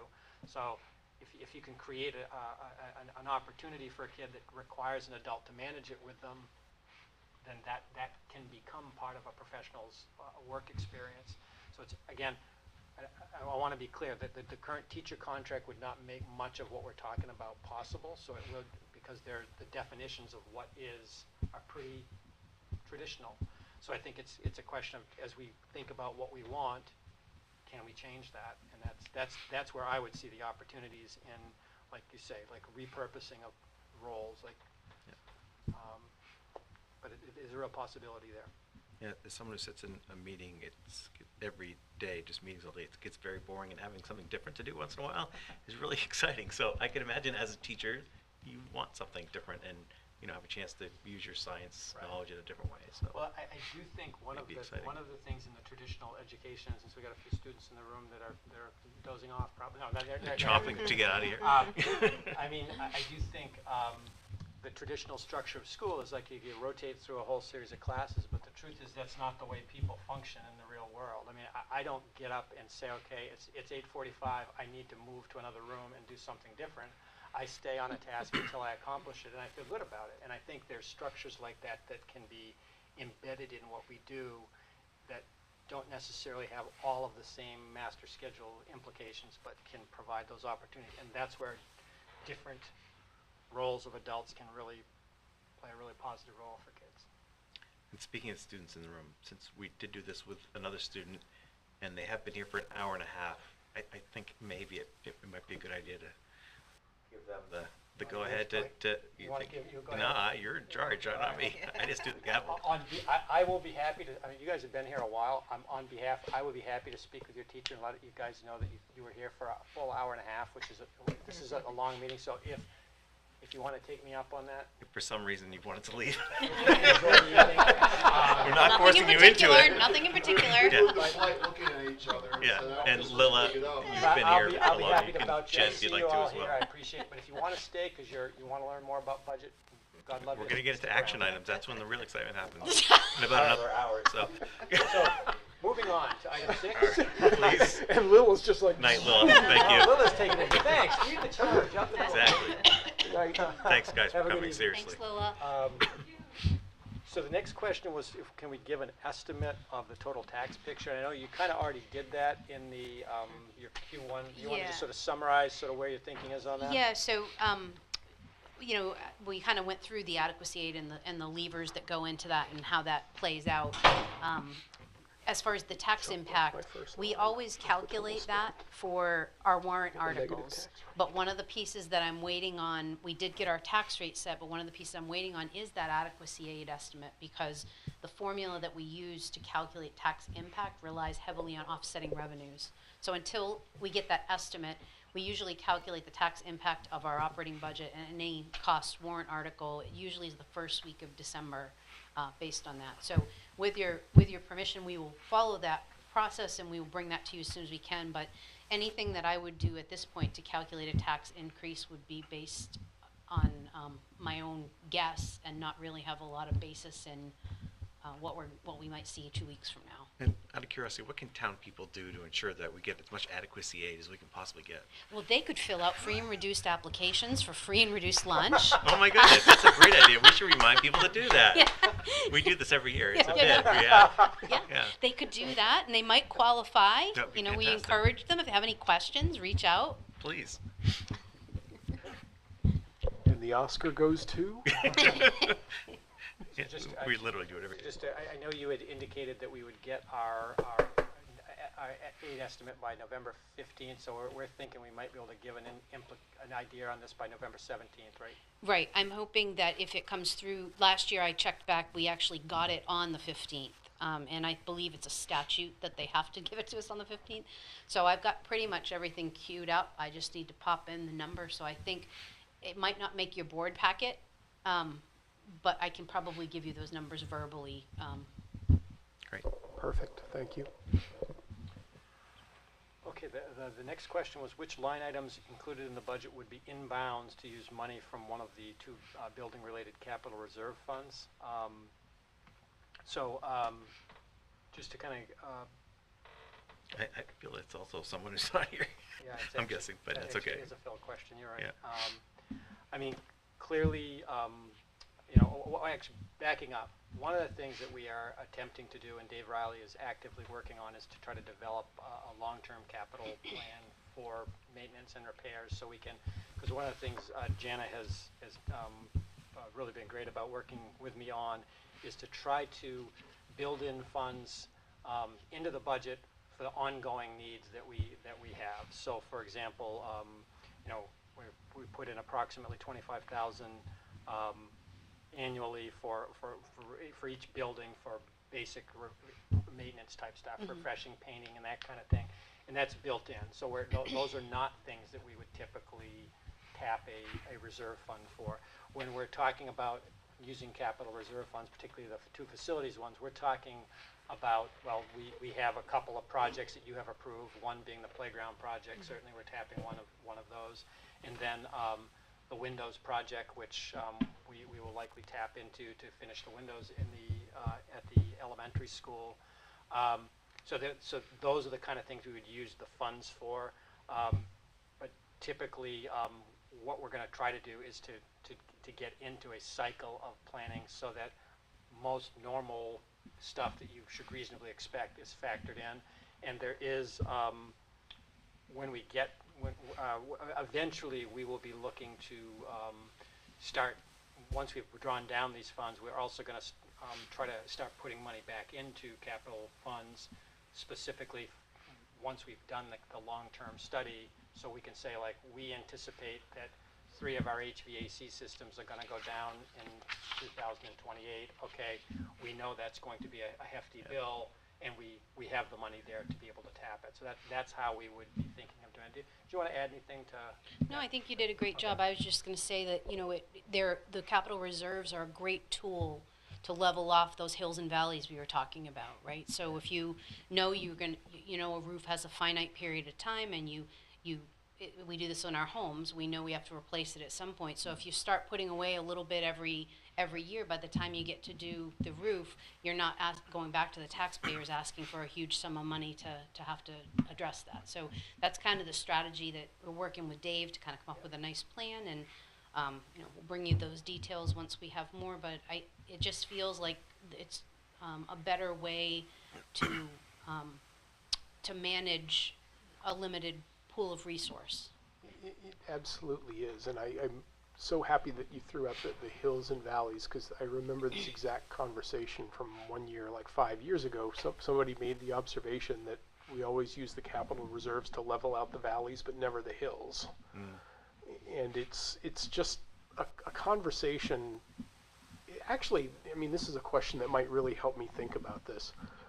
How much, in terms of risk of a major mechanical failure in the building, the boiler plant or a roof, how much do we have some form of insurance we pay for that would cover us in that, versus we're just sort of self-insuring based on having the capital reserve funds available? Well, insurance doesn't, if you're talking actual bona fide insurance, Correct. Insurance doesn't typically cover wear and tear. I mean, if we had, you know, a roof that collapsed, God forbid, that would be something that, you know, insurance would cover. But just general expiring of assets, you know, the expiring of a roof and But needing. that's something you plan for, but the boiler, I don't know what good term to use, the boiler having a catastrophic, non, you know, wear and tear type event. Right.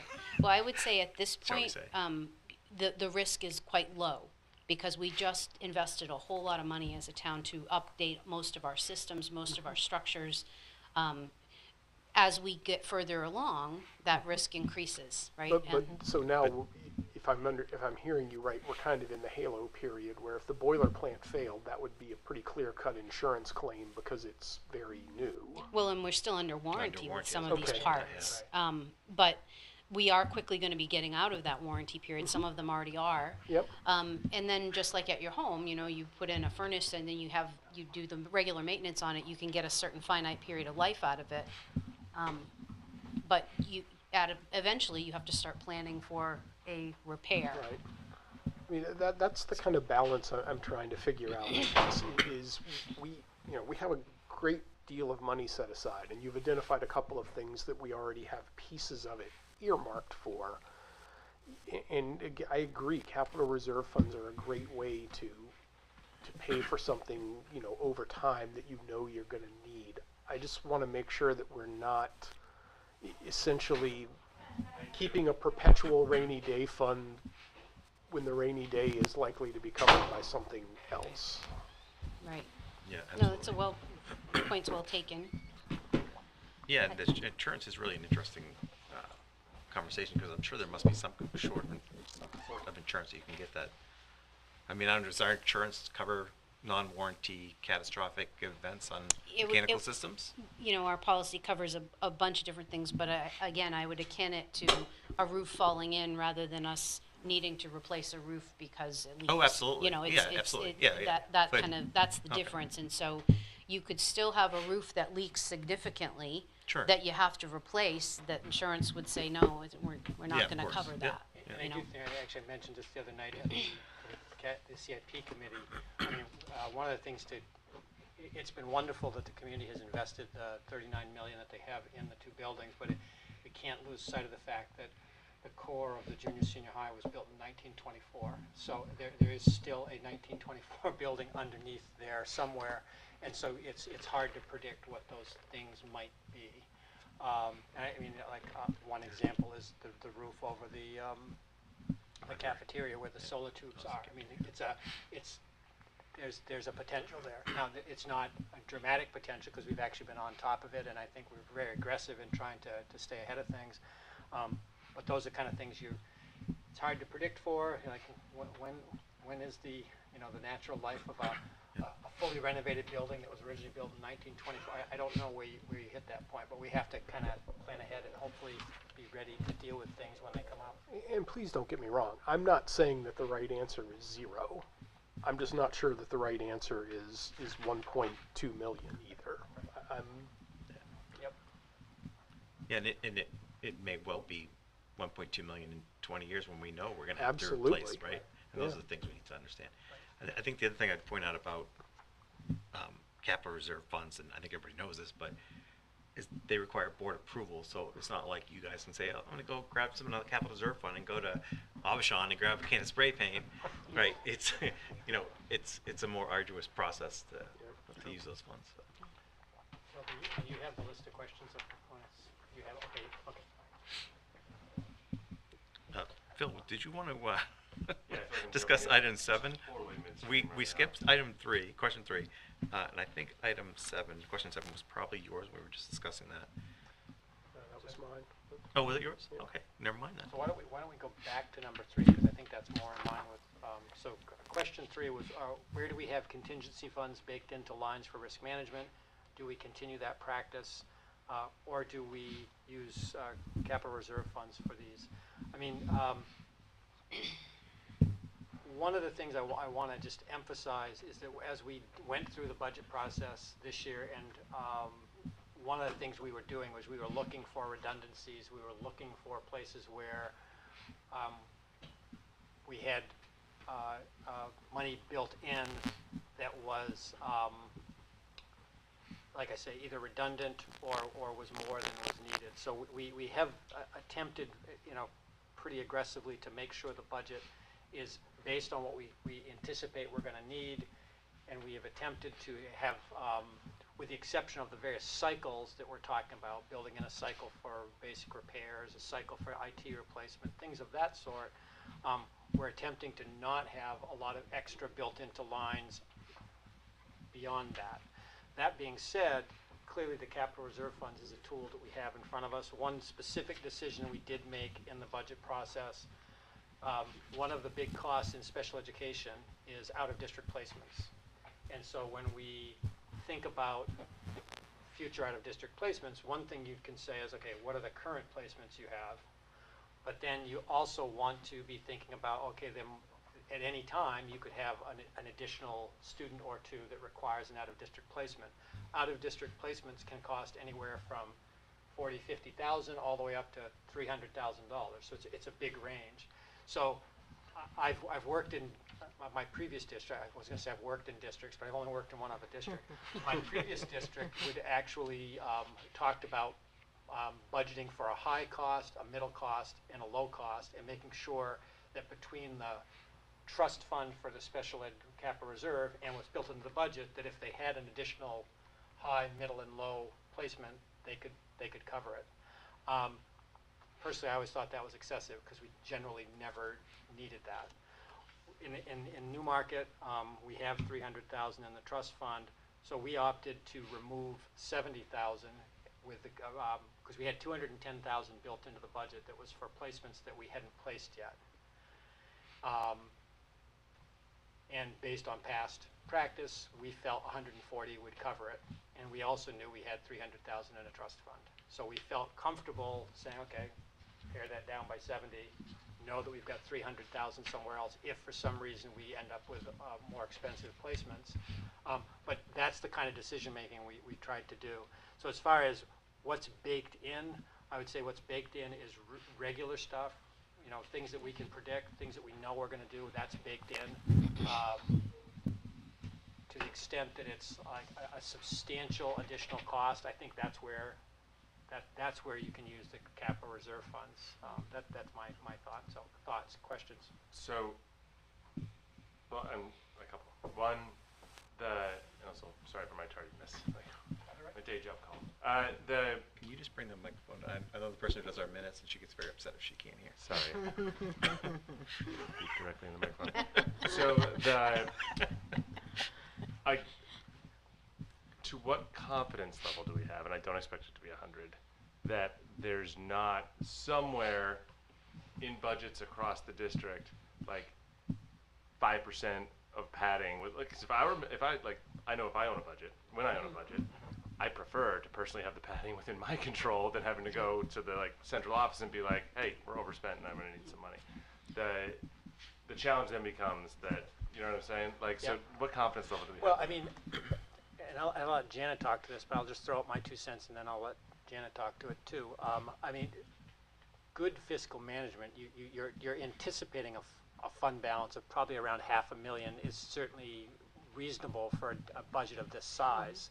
So it's not, I mean, and frankly, we're talking about, we had $1 million fund balance this most recent year. So to say that there isn't stuff built in that we may end up not using, clearly, if we're returning $1 million, that gives you some indication of that. Well, There's let's been caution, abnormal- let's there's been caution, it's abnormal ESSER, years, I you know, it's I a lot of understand, federal I funding. understand, I just don't but want I'm people to get the wrong idea. I understand, Yeah. but I'm just saying that that is some indication, and if you look historically over many years, the fund balance has typically been in the 500,000 plus range. So I think there's that. As far as like consciously saying, okay, I'm going to put a little extra in here. I mean, certainly when we budget for staffing, you base it on current staff, and if you have a veteran, a high-end staff member who's at the top of the scale, but they retire, you're still rolling forward a salary that's higher there, just because you're trying to anticipate that adjustment. And there's some padding, I mean, you have to put in fuel costs, Right. Well, transportation Right. costs. Yeah. Well, Yeah. keep in mind that in our budget, 65 to 70% is benefits and staffing. Right. So right out of the gate, we budget off of real people, what they chose for health insurance, what they chose for dental, and we lock it down. And so by the time I come around next year, I have people that I budgeted for that are no longer here. They've left. But we lock it down, and these are based on real choices that people make, real costs that we know.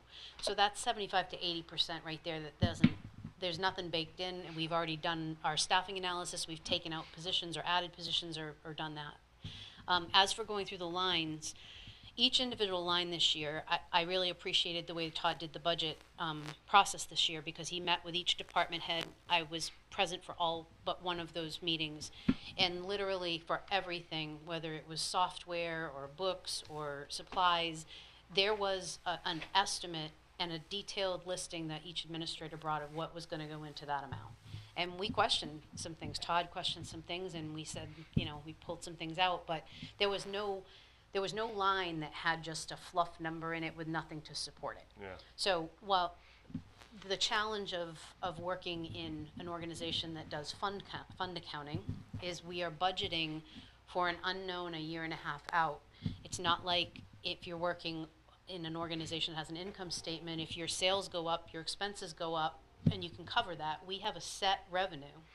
So you can't cut everything out of the budget because you're estimating, the costs, and you have to understand that the costs of things may go up a little bit than what you have now. And you're But I estimating a year and a can- half ahead. Right, but I can tell you that this was the most rigorous analysis that we've done as a team, and every member went through line by line and had to justify what they were asking So for the things. yeah. So I guess like the converse of that is that we have to have some system for having a buffer if something does happen, like as a risk management money, right? So like one method is like a capital reserve fund, right? Like this, like having something that's just for like if we go over budget, we're able to tap this, some purpose like that attached to it.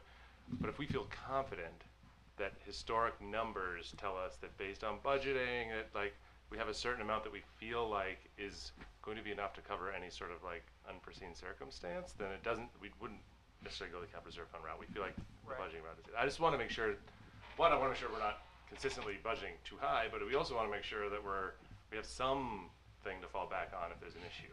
Right. And we think we do. We try really hard to look outward and down the road to the extent that we can. Relative to energy, I know I spent probably several days worth of time in the last 6 months on the phone with consultants and people to talk about future energy costs and to get better numbers on where our tanks were and how many gallons we used last year and all of those things. So, you know, we have put in a lot of effort to get to the best estimate.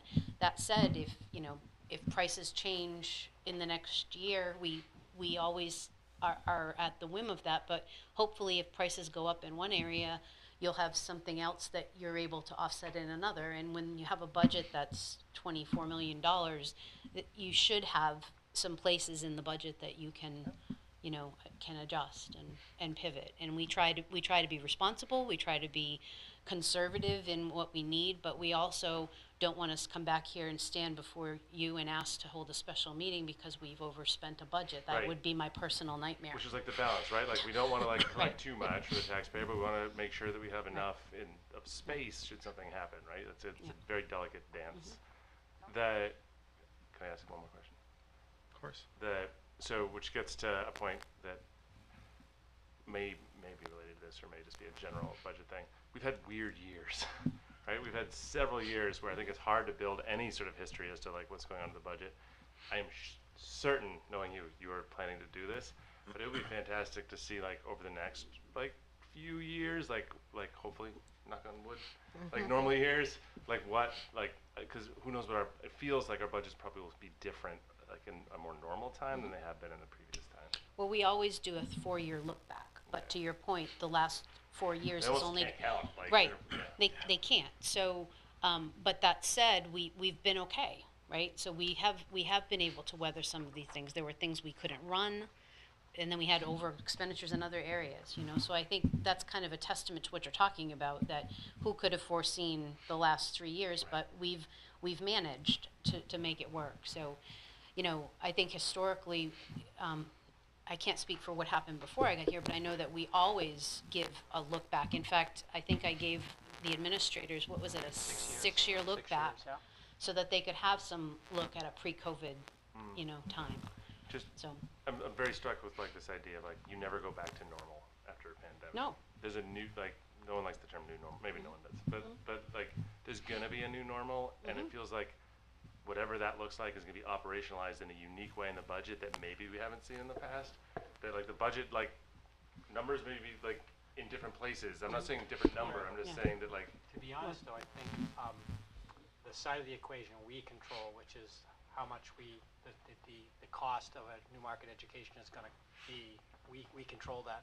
But the variables that have been the most crazy-making are the revenue sides that we can't predict. And I think that's, as Jenna and I have talked about, like beyond 23, 24, we actually feel pretty good about because there's still ESSER money sitting there for us to use.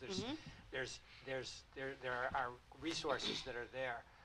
Following that year, though, once all that money goes away, and if the state doesn't start to say, okay, we're going to pick up a higher portion of the retirement, all of these things, that's where oh my goodness.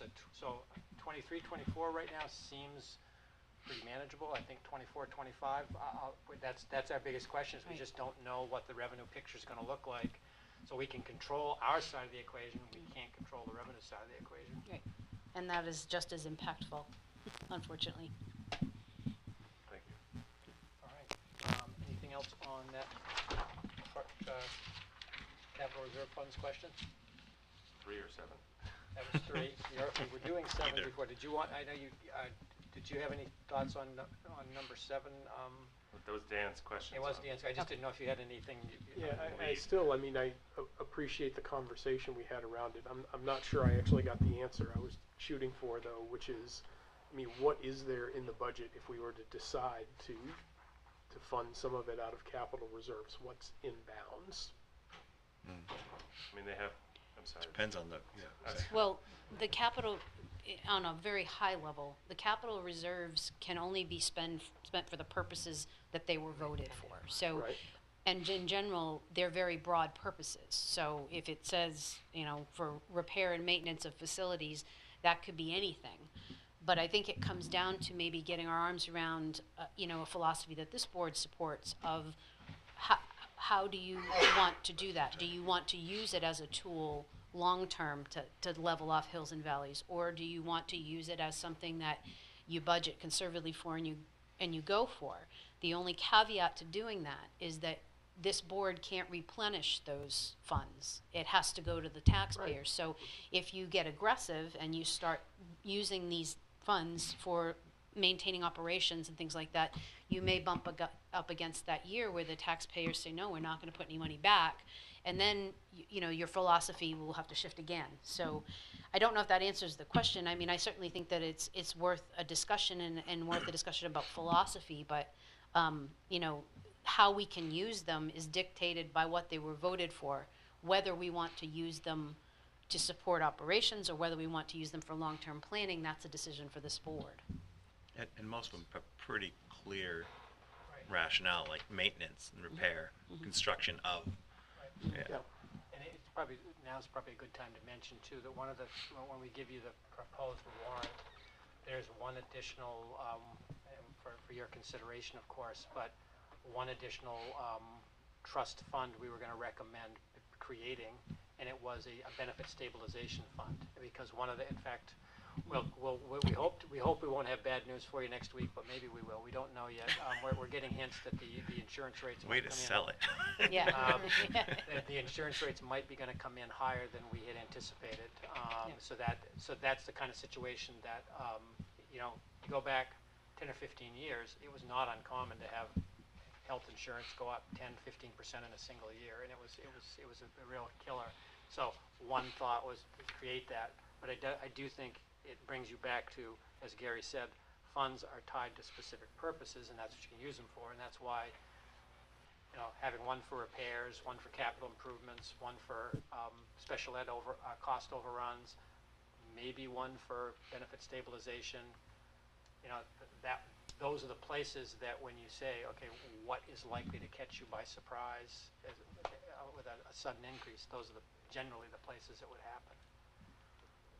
All right, so it's fair though, like the repair and maintenance trust fund, anything that says maintenance in the budget would be fair game for that one?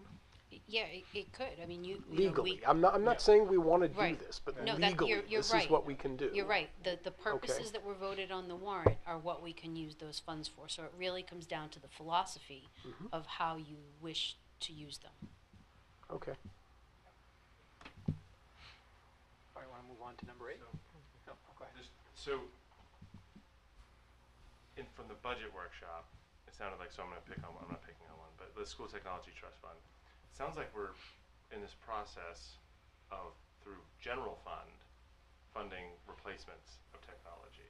Every year. As opposed to leveraging this, which was started at a time, 2005, which might as well have been last century almost, right? That where probably technology just had a different place inside of the school. Like, But I think it's backbone stuff you're thinking about. Like if a server crashes, we don't probably have a server of our own. Maybe we do, but or a So this is switch for or purchase a technology load balancer or equipment. whatever. I guess my question is like, what are I'll say what the purpose of capital reserve funds are not. Just to sit there with money that has no plan against being used. So if this is sitting, if we have capital reserve funds, and I'm sorry to pick on that one, it's like No. that is just sitting without an intended plan for how it's going to be expended. That's not the intent of the capital reserve fund. They're meant to be collected and used for that purpose. So if we have capital reserve funds that we're just not using anymore, then I would question why we're maintaining that capital reserve fund. I would also say that the committee, after Superintendent Allen came and spoke to the capital reserve committee, really was suggesting that from the building repair one, that given we had this huge investment that we all have, and Dave's doing a great job trying to figure out, okay, what do we need to like budget for repair? Like just a reserve study to figure out like how much money we need in reserve based on scheduled replacement of like the major components of of the school. Really, we've been in such a reactive space trying to like keep pre-renovated school like things going that like now we're in a proactive keep things like maintained space that's just going to be a different use of the capital reserve fund than probably has been used in the past. Yeah. And they also suggested actually doing an actual engineering study on the buildings too, Yeah. just to establish, you know, because we can try to predict, but particularly the whole envelope of the building, like I said, it's a 1924 building. You don't know what other systems might need to think about, and it might be a good use of $10,000 or $15,000 to get it done. All right, want to go on to number 8? Please. Yeah, okay. So number 8 was, Oh, actually, that's just mine. I think it's a typo. That was my question. So basically, within the elementary budget on page 5, right, books and other printed media, this showed 127,000 on 2021, I think it was, but Yep. the previous years were like less than 20,000. So. That was the math program you guys approved. Ah, that would explain it. Yep. Thank you. but yeah, that was one of the things there are some, particularly during the pandemic, there were some strange anomalies, that's just, some things didn't get spent at all and other things just got spent way more than they. I guess the title is just a little, Yep. threw me off. Yep. Okay, so then the next one, the high school administrative salary on page 36, line 5115, administrative assistant, this is significant increase. Have we added another position? Do you want to take that one? I will take that one. That was a good catch by whomever asked this question. I was very impressed. So I've had my head in these numbers for months, and last week as we were putting together the budget report, I noticed the same variance and did some digging. So when you asked the question, I already had the answer. So there's actually 2 pieces that go in. Of the smaller of the 2 pieces are salary adjustments based on our salary compensation scale. The second one is my mistake. I had a split-funded position that was supposed to have the total salary split between 2 lines, middle and high, and I had it at the full amount on both lines. So as we come back to the budget, which we're going to talk about a little bit later relative to health insurance, this is one area that we will make that correction in, and the impact will be roughly $38,000 because, like I said, it should have been split. 38,000 between the 2, and I had 38,000 on both lines. So Is it 38 or 48? The total's 48. Total's 48. Okay. The mistake was a $37,000, that I didn't split, but there also okay. are increases due to salary concerns and adjustments within that group. But the bottom line is that reduced $37,627. Yep. And we will make that correction in the next iteration of the budget before we put the report together. Okay. Okay, and then the last question that you had suggested, is it possible? Oh, yeah. This was really just for your thoughts on going to the budget committee, but go ahead, yeah. Can we, so basically the idea being, can we give the top 5 budget increases, decreases, and I actually think, Jana had already begun working on the budget report, which actually has a section specifically doing that, so we've included in your packet just the draft of where we're at in terms of the analysis of the changes. Do you want to speak to that, Jana? Yeah, since you wrote it? this is something that's Sorry. have been in Do the. you happen to know the page number? I forget where it is in I the have a packet. different version than you. Oh, It okay. said it should say analysis of changes for fiscal year 24 at the top. Looks like this. Oh, it Thank doesn't even you. have a page. It's right before the meeting notes. Okay, thank you. I'm sorry, I No, don't have my it's packet fine. the way. No, it's fine. It's just not having a physical packet now makes it. Yep. Yeah, it doesn't even little have a different. page. Don't say that too loud, Patty's gonna. It's a better way to do it, but I have to learn. So this is a section that mirrors what you've seen for the past couple of years. We've had a section in the budget report like this. What you see in front of you is kind of what I have for drafts so far based on what we had for numbers. And what we do is we try to break out the salaries, benefits, and operating costs into what we call level funding and new funding. So meaning if we made no changes to programming, we didn't hire anybody, we didn't fire anybody, we left everybody, well, not fire, but didn't eliminate any positions. If we left everything level, you can see here in this chart that we actually would have been up by over $1 million. But because of the changes that we made, we eliminated 5 paraprofessional positions. There were 2 teachers that we felt that we were able to pull out of the budget from the elementary school. We made some shifts in our operating expenditures. We were actually down 105.8 in that what we call the new thing, the changes, leaving us with our net increase that we showed you in the budget of $980,203. Yeah, I think it Just just for clarity's sake, I just want to emphasize the para positions that I was gonna ask that. They're positions They're that have been in the vacant. budget for years, been vacant for 6 years. Right. and we're just simply saying, let's not fill those since we haven't been able to hire for them. So there is nobody who is currently employed that is in any. And in fact, there all was good. 6 positions that haven't been filled, and we're only reducing Right. the budget by 5. And actually, just for the record, we're still 12 positions short of being fully staffed as Yep. we speak. Yeah. Thank So- you for putting that together. I just think it may be helpful for the budget committee to be like, Yeah. this may have increased 1%, but it went up $100,000, but Right. just be able to look at it and say, oh, okay, this is And where then- the big numbers come And from. then on the second page of that, the program and the operational changes, I kind of tried to show you with specificity of where those went. It should be attached. I hope it is. It is. There's a little table and it says program operational changes. It is. Just need to.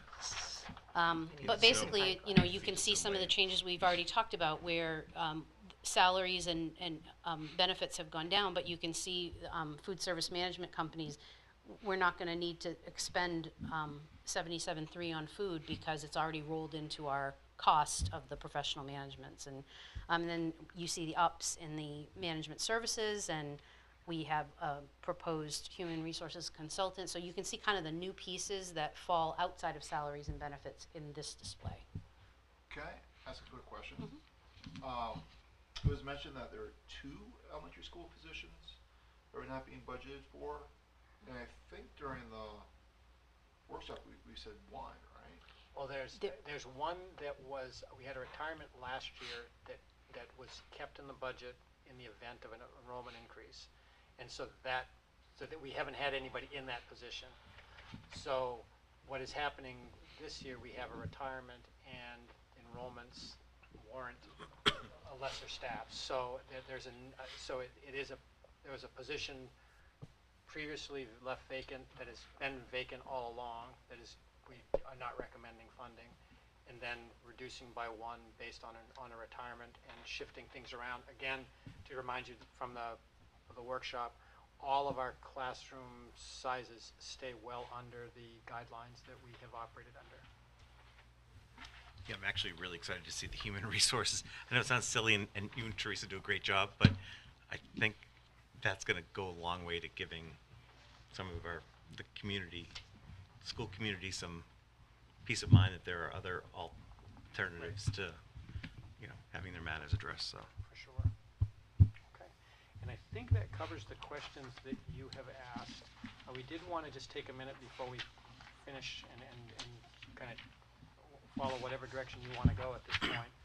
We did want to, I kind of mentioned it to let the cat out of the bag, that we have gotten some, you want to talk about the potential insurance Sure. change? So Tuesday of this week, School Care, which is our benefits provider for health insurance, held a meeting. They obviously work off of it's a collective, lots of school districts participate, and there is a group of advisory people that determine what the rates will be, and there is an actuarial estimate involved and all of those things. So there are 2 components that impact our rates. The first is just the rates themselves. What will the rates for the monthly premiums go up? And the second is the magnitude of what they call a premium holiday. What we've done in the past in Newmarket, well, the premium holiday stems from they budget they plan on a certain amount of expenditures for health insurance, and if that doesn't happen, and they have overestimated, they redistribute those funds to the insured as a holiday that you can take as a credit off of your next year's bills. Because of COVID, a lot of people were not accessing health care. So we had a very significant premium holiday last year that blunted the impact of the increase in the rates because we were able to offset it. People have started to access health care again. Many times, as a backlog, there are things that they didn't access that they should have been. So what has happened is the rates, we were advised that the rates were going to go up between 8 and 10% on just the monthly rates. But what also has happened is our premium has gone down significantly, so that the effective rate, which is really the net of those 2 things, is estimated to be an average of 11.9% for an increase up to 20%. So I budgeted in here conservatively at about 9.5. So we are waiting next week for those rates.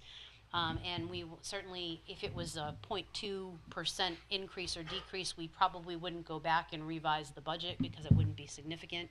But that is enough to make you catch your breath. So we would be coming back with a revised number. So some of the numbers that you saw, because health insurance is in every single function code, would change. So we plan at the next meeting, we should have that. We should have the adequacy aid.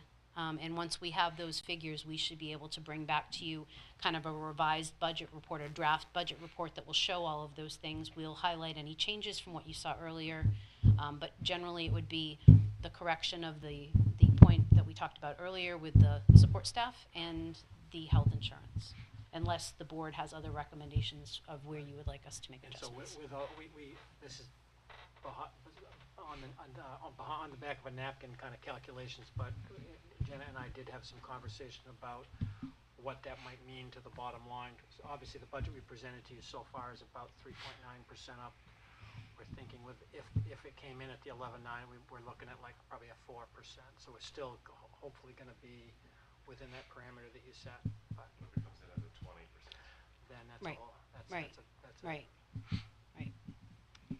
And unfortunately, although we have capital reserves, none of them can be used for the purpose to offset benefits costs at this time. That's why you So, want to start a benefit Yeah. stabilization cap. yeah, Yeah. that's the thing. Okay. So Yeah. anyway, that's the sort of last piece of information we need to share. So I guess the question is, what direction would you like to give us in terms of moving forward on this? Yeah, so Phil, just to kind of recap for you, basically at the beginning of the meeting, I just mentioned the purpose of tonight is obviously to answer our questions, but to be able to say to Todd and the staff, does this budget contain what we want, what our goals are, our aspirations, and are we comfortable with them moving forward and kind of finalizing this out? Is there any items that we would like to change, overall amount we'd like to change, or goals we'd like to change, anything like that? I mean, with the exception of that insurance part that we just don't know about, Yeah, which that's we a can't know about. Exactly. Yeah. It's a question mark that fills about one quadrant of a Yeah. page. But I think this budget, for me, kind of meets our goals of keeping things going without, and without creating any new programs that aren't needed. And I don't think we're creating any new programs to speak of. But I think that obviously we'd like the amount to be lower, but I don't know how much lower we can go and still maintain the status quo we have. Now, that being said, should they come back next week or in 2 weeks and say, hey, there's an extra whatever, and we need to say, okay, well, we need to cut somewhere to be able to say to the tax base that, we have to be reasonable. So I think there's some unknowns to what the actual increase is going to be. I think Yeah. insurance is one. I think there's negotiations going on. There's going to be an impact. I think the ability to think about it in the totality, to make the unknowns known, would be significantly helpful to have that conversation. no, I 100% agree. But I guess my question tonight is there anything in this that you see and you're like, yeah, we don't need to fund special education this year, or oh my gosh, we need to give another $1 million to guidance, or that sort of thing? You're right. We need to look at it when we have the total figures in front of us. So, I mean, for me, one, I think we've had 2 years of weirdness, 2.5 years of weirdness. So to start to try to nitpick numbers here, I think would not necessarily be a fruitful effort. Yeah, I don't think we could. Yeah. Seems like a reasonable budget. I do think that as we look forward, I think what comes out of the accreditation, right? What we hear from that group of individuals might be helpful, and in combination with the vision of a graduate, to say, because to me a budget is just an operationalization of what your strategic plan is. Sure. And I feel like with the vision of a graduate and what comes out of the accreditation conversations and whatnot, a strategic plan might start to manifest out of that would allow us to maybe operationalize budget. I'm not saying less or more, but in a different way. Mhm. And that I think that to come in and start at this point picking things out, I think would be the one thing I would say potentially is if it comes in at 20% higher in insurance, what would be the trade-offs to try to keep us at the 4%? Where are the places where you feel like, all Yeah, right, and I think that's what we need to say is like, Yeah. we don't feel comfortable going over X number. Right. What do you guys think you can do what about would it? the Because pain be? I'm And not then we gonna, have to make the decision Yeah. of like, but I'm not gonna it's go worth the through and say, pain. yeah, you need I to think I get can rid of speak half for a gym Jenna, and teacher I- or whatever. If we get a number like 20, that's the first thing she and I are probably going to do is sit down and say, okay, what does that mean? And if we want to get back to this, what would have to give? And then we'd probably bring our team together and say, okay, let's talk this through. What can give here to get us back there? Because clearly, you know, we're talking the 4% goal you set, plus whatever the cost of the contract is, and it can't be lost that we also have the town side of the budget that is at least proposed now is a 6.39% increase. So all of that together results in a tax rate to the community. So I think we absolutely would take that on. So if you want us to be ready to make that reaction and come prepared to make a recommendation so that the next time we meet, you can either approve or reject the recommendation, we can certainly do that. or even, can I propose, even like, hey, here are like the things that we would recommend, like, or here are like the potential courses of action to keep us at the 4%. And then we can have, I think, a dialogue of like, is that something we want to like venture into, or is that something that we think we can't touch? I think no matter how we slice it, it's gonna be a painful tax year. Yeah. It's just the reality of wages going up, fuel costs, I mean, everything going up. And unfortunately, it's, Painful tax year for taxpayers who are also feeling the pain.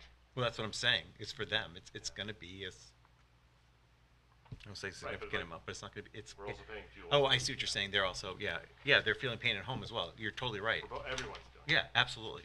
And that's what makes our job so tough.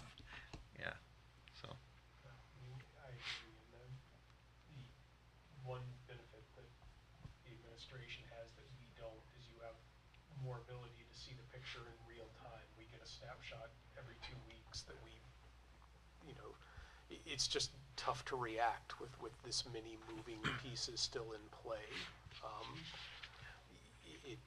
I really don't like the idea of coming in higher than 4, but if you come back to us and say, look, here's the reality on the ground, we can't avoid it, then that's what we'll have to deal with.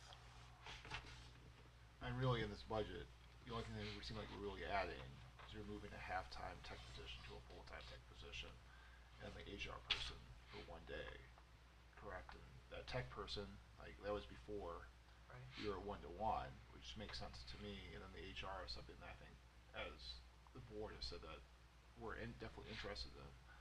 So I'm comfortable moving forward with what we have. I think it's very reasonable.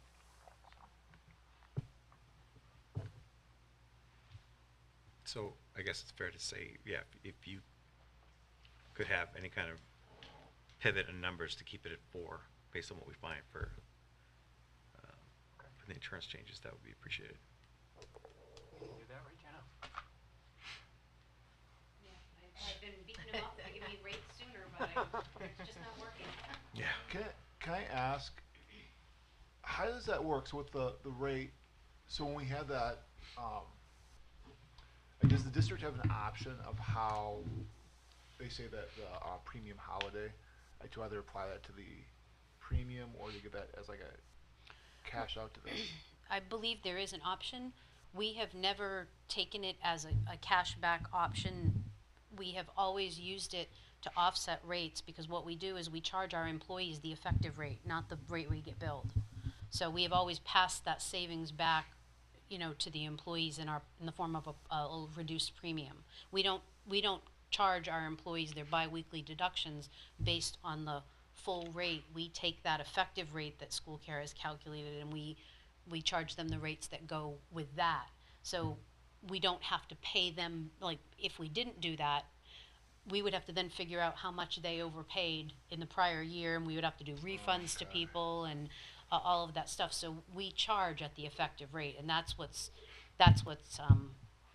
you know, and it's going to impact employees too. So it's not just going to be our portion that's going up this year. Your employees are going to see an up as well. So that's why we're really hoping that we're coming in at the lower end of what they're proposing. You know, I mean, like I said, I budgeted at 9.5. If we come in at 11.9, that's probably not going to be a deal breaker in the big picture, right? But if they come in at the upper end, you know, that's gonna be significant for, not just for us, but for everybody that works for us, that's paying, getting insurance, so. Okay, thank you. Right. Anything else on budget? I think we got the guidance we need. Oh, I think we do. Okay. Thank you so much. Yeah. Unless anyone else has any other budgetary thoughts. All right, thank you so much. And thank you, Jana, please go home. Just wanna make sure, you do your vote. Okay. Well, the rest of this won't take I long. don't sleep well. Okay. Next up is to open the floor to public comment at sometime 7:14. I'm seeing no one here. Close the floor at 7:14. Action items. First action item is to seek a motion to accept and allow the expenditure of the unanticipated funds under RSA 19020-B. So moved. Second? All right, motion is second on the floor. Any discussion? All those in favor say aye. Aye. Aye. Motion passes. Next up, seek a motion to award the contract for magnetic whiteboards to Centaur Industries for a total amount of $9,159. So moved. Second. Motion on the floor from Amy Tilton, second Phil Nazaro. Any discussion? All those in favor say aye. Aye. Thank you. Seek a motion to approve. I did have a correction on one of the minutes, and I was frantically trying to find it.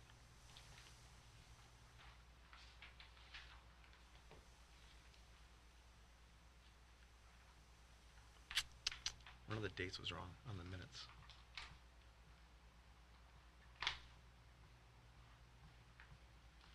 I thought it was the date of the non-public.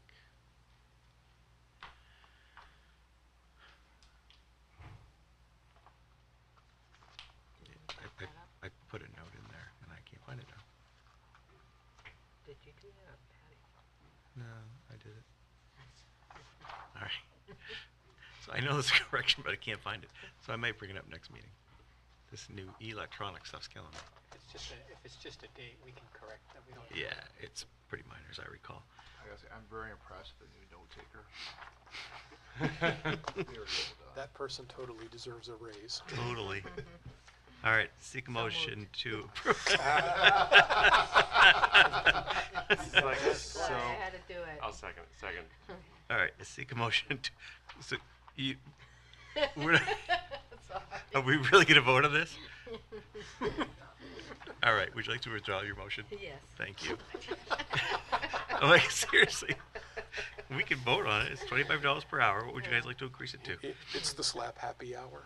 It really is. All right, seek a motion to approve the public and non-public minutes from October 20th, 2022, and budget workshop, October 21st, 2022. So moved. Second. Can I make a quick comment? Absolutely. Page 4 of the October 20th minutes has my name spelled right in multiple locations, but then at the bottom it has it spelled with 2 R's and 1 Z twice, which is not correct.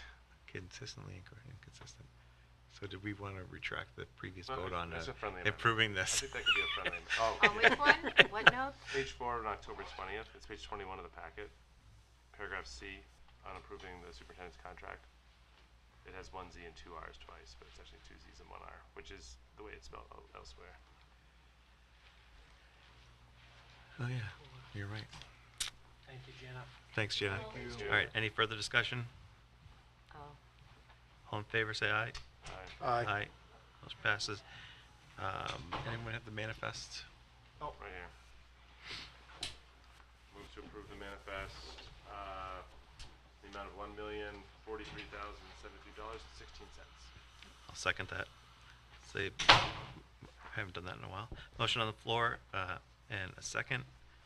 All those in favor say aye. Aye. Aye. Ms. Tilton? Aye. Thank you. No, it's fine. You can abstain if you'd like. All right, next up, we're fortunate enough to have a donation, which I'm hoping Superintendent Allen has in front of him, because I Yes, don't. it's a donation of $500 from the the Exeter Area Charitable Foundation through donations from local businesses, schools, and individuals of our community. So it's a donation of $500 to be used to support kids in need in the Newmarket community.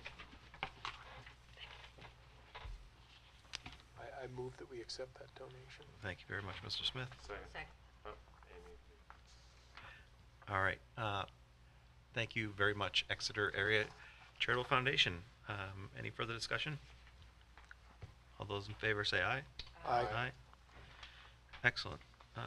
Next up, we do have a personnel matter. Yeah, Can we discuss I that? don't want to get into too many details, but we did have a maternity leave request that you approved earlier, and it doesn't require your vote, but I just wanted to let you know that that person has asked for an extension of a week, just because of the timing of when the baby came.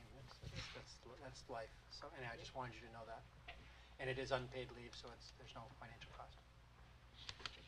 Thank you. So we don't actually need an action item for that, do we? Nope. Great. We do approve it. Perfect. With that, I'd seek a motion to enter into non-public session pursuant to RSA 91A 3, Roman 2, D and L to discuss legal matters and contract negotiations. Someone. Second. Oh, sorry. Oh, yeah. Okay. Sorry. 1 second. All right. This fancy digital format. All right. Motion by, sorry, who made that? Dan? No, I think it was Phil. Phil Phil did. and then me. I have this fancy little electronic thing I need to fill out now. All right. So, motion and a second on the floor by roll call vote. Gary Swanson, aye. Amy Tilton, Aye. Ian Hammaker, Aye. still spelled wrong. Phil Nazaro, Aye. and Mr. Smith. Aye. With that, we are in non-public session at